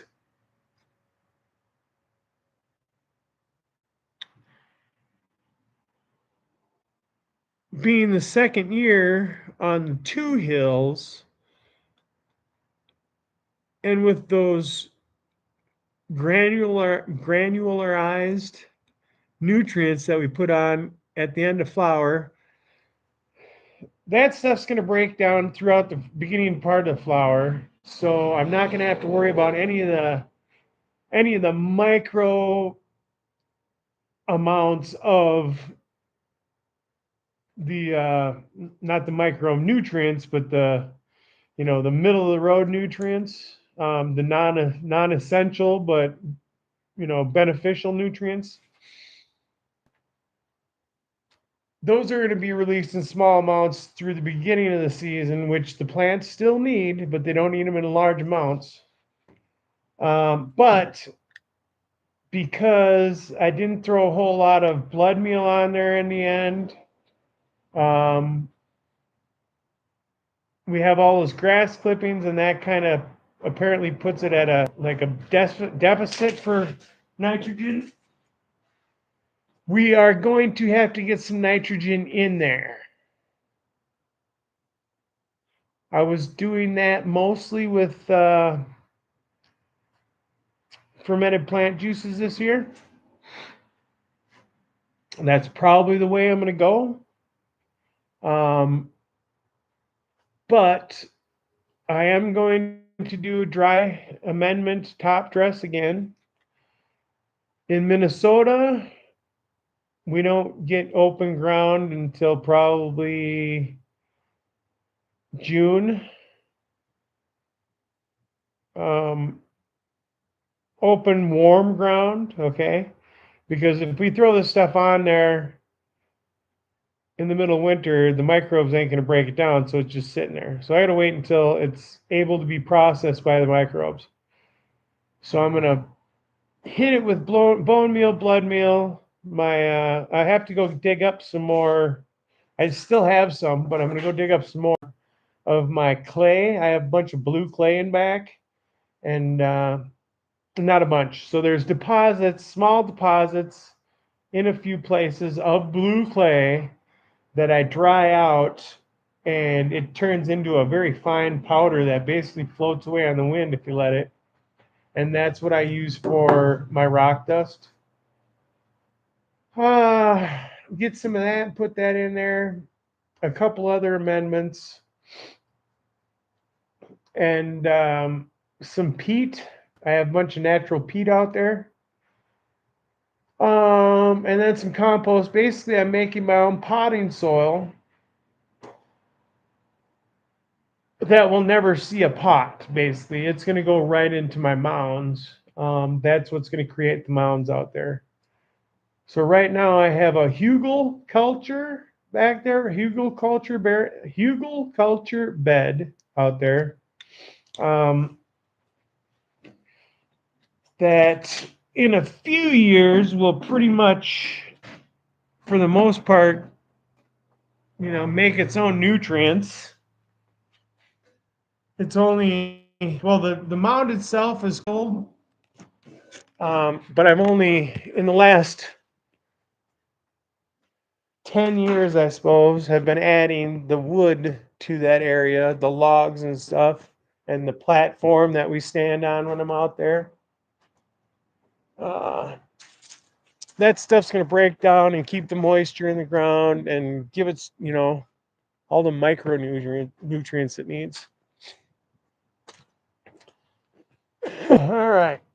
Let's go see if we can get see what our seeds look like. I think I smell them.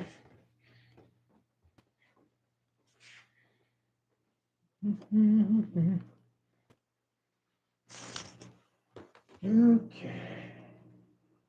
Right. Hey, what? Hello? Hold on. What?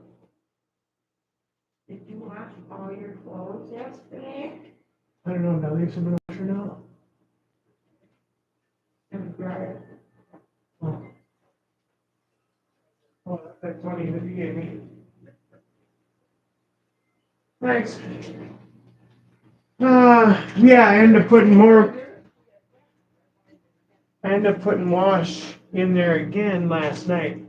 Let's see, boy, these are pretty close.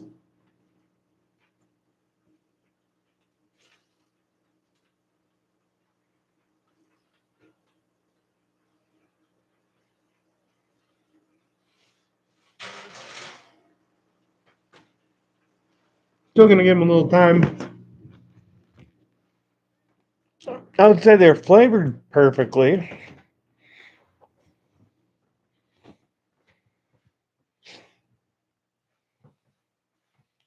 But yeah, they need to be a little bit drier. And I might add a little more salt later. I'm still getting some of the thinner ones were completely breaking up. But some of the thicker ones still were like a sunflower seed texture. Ah, shoot.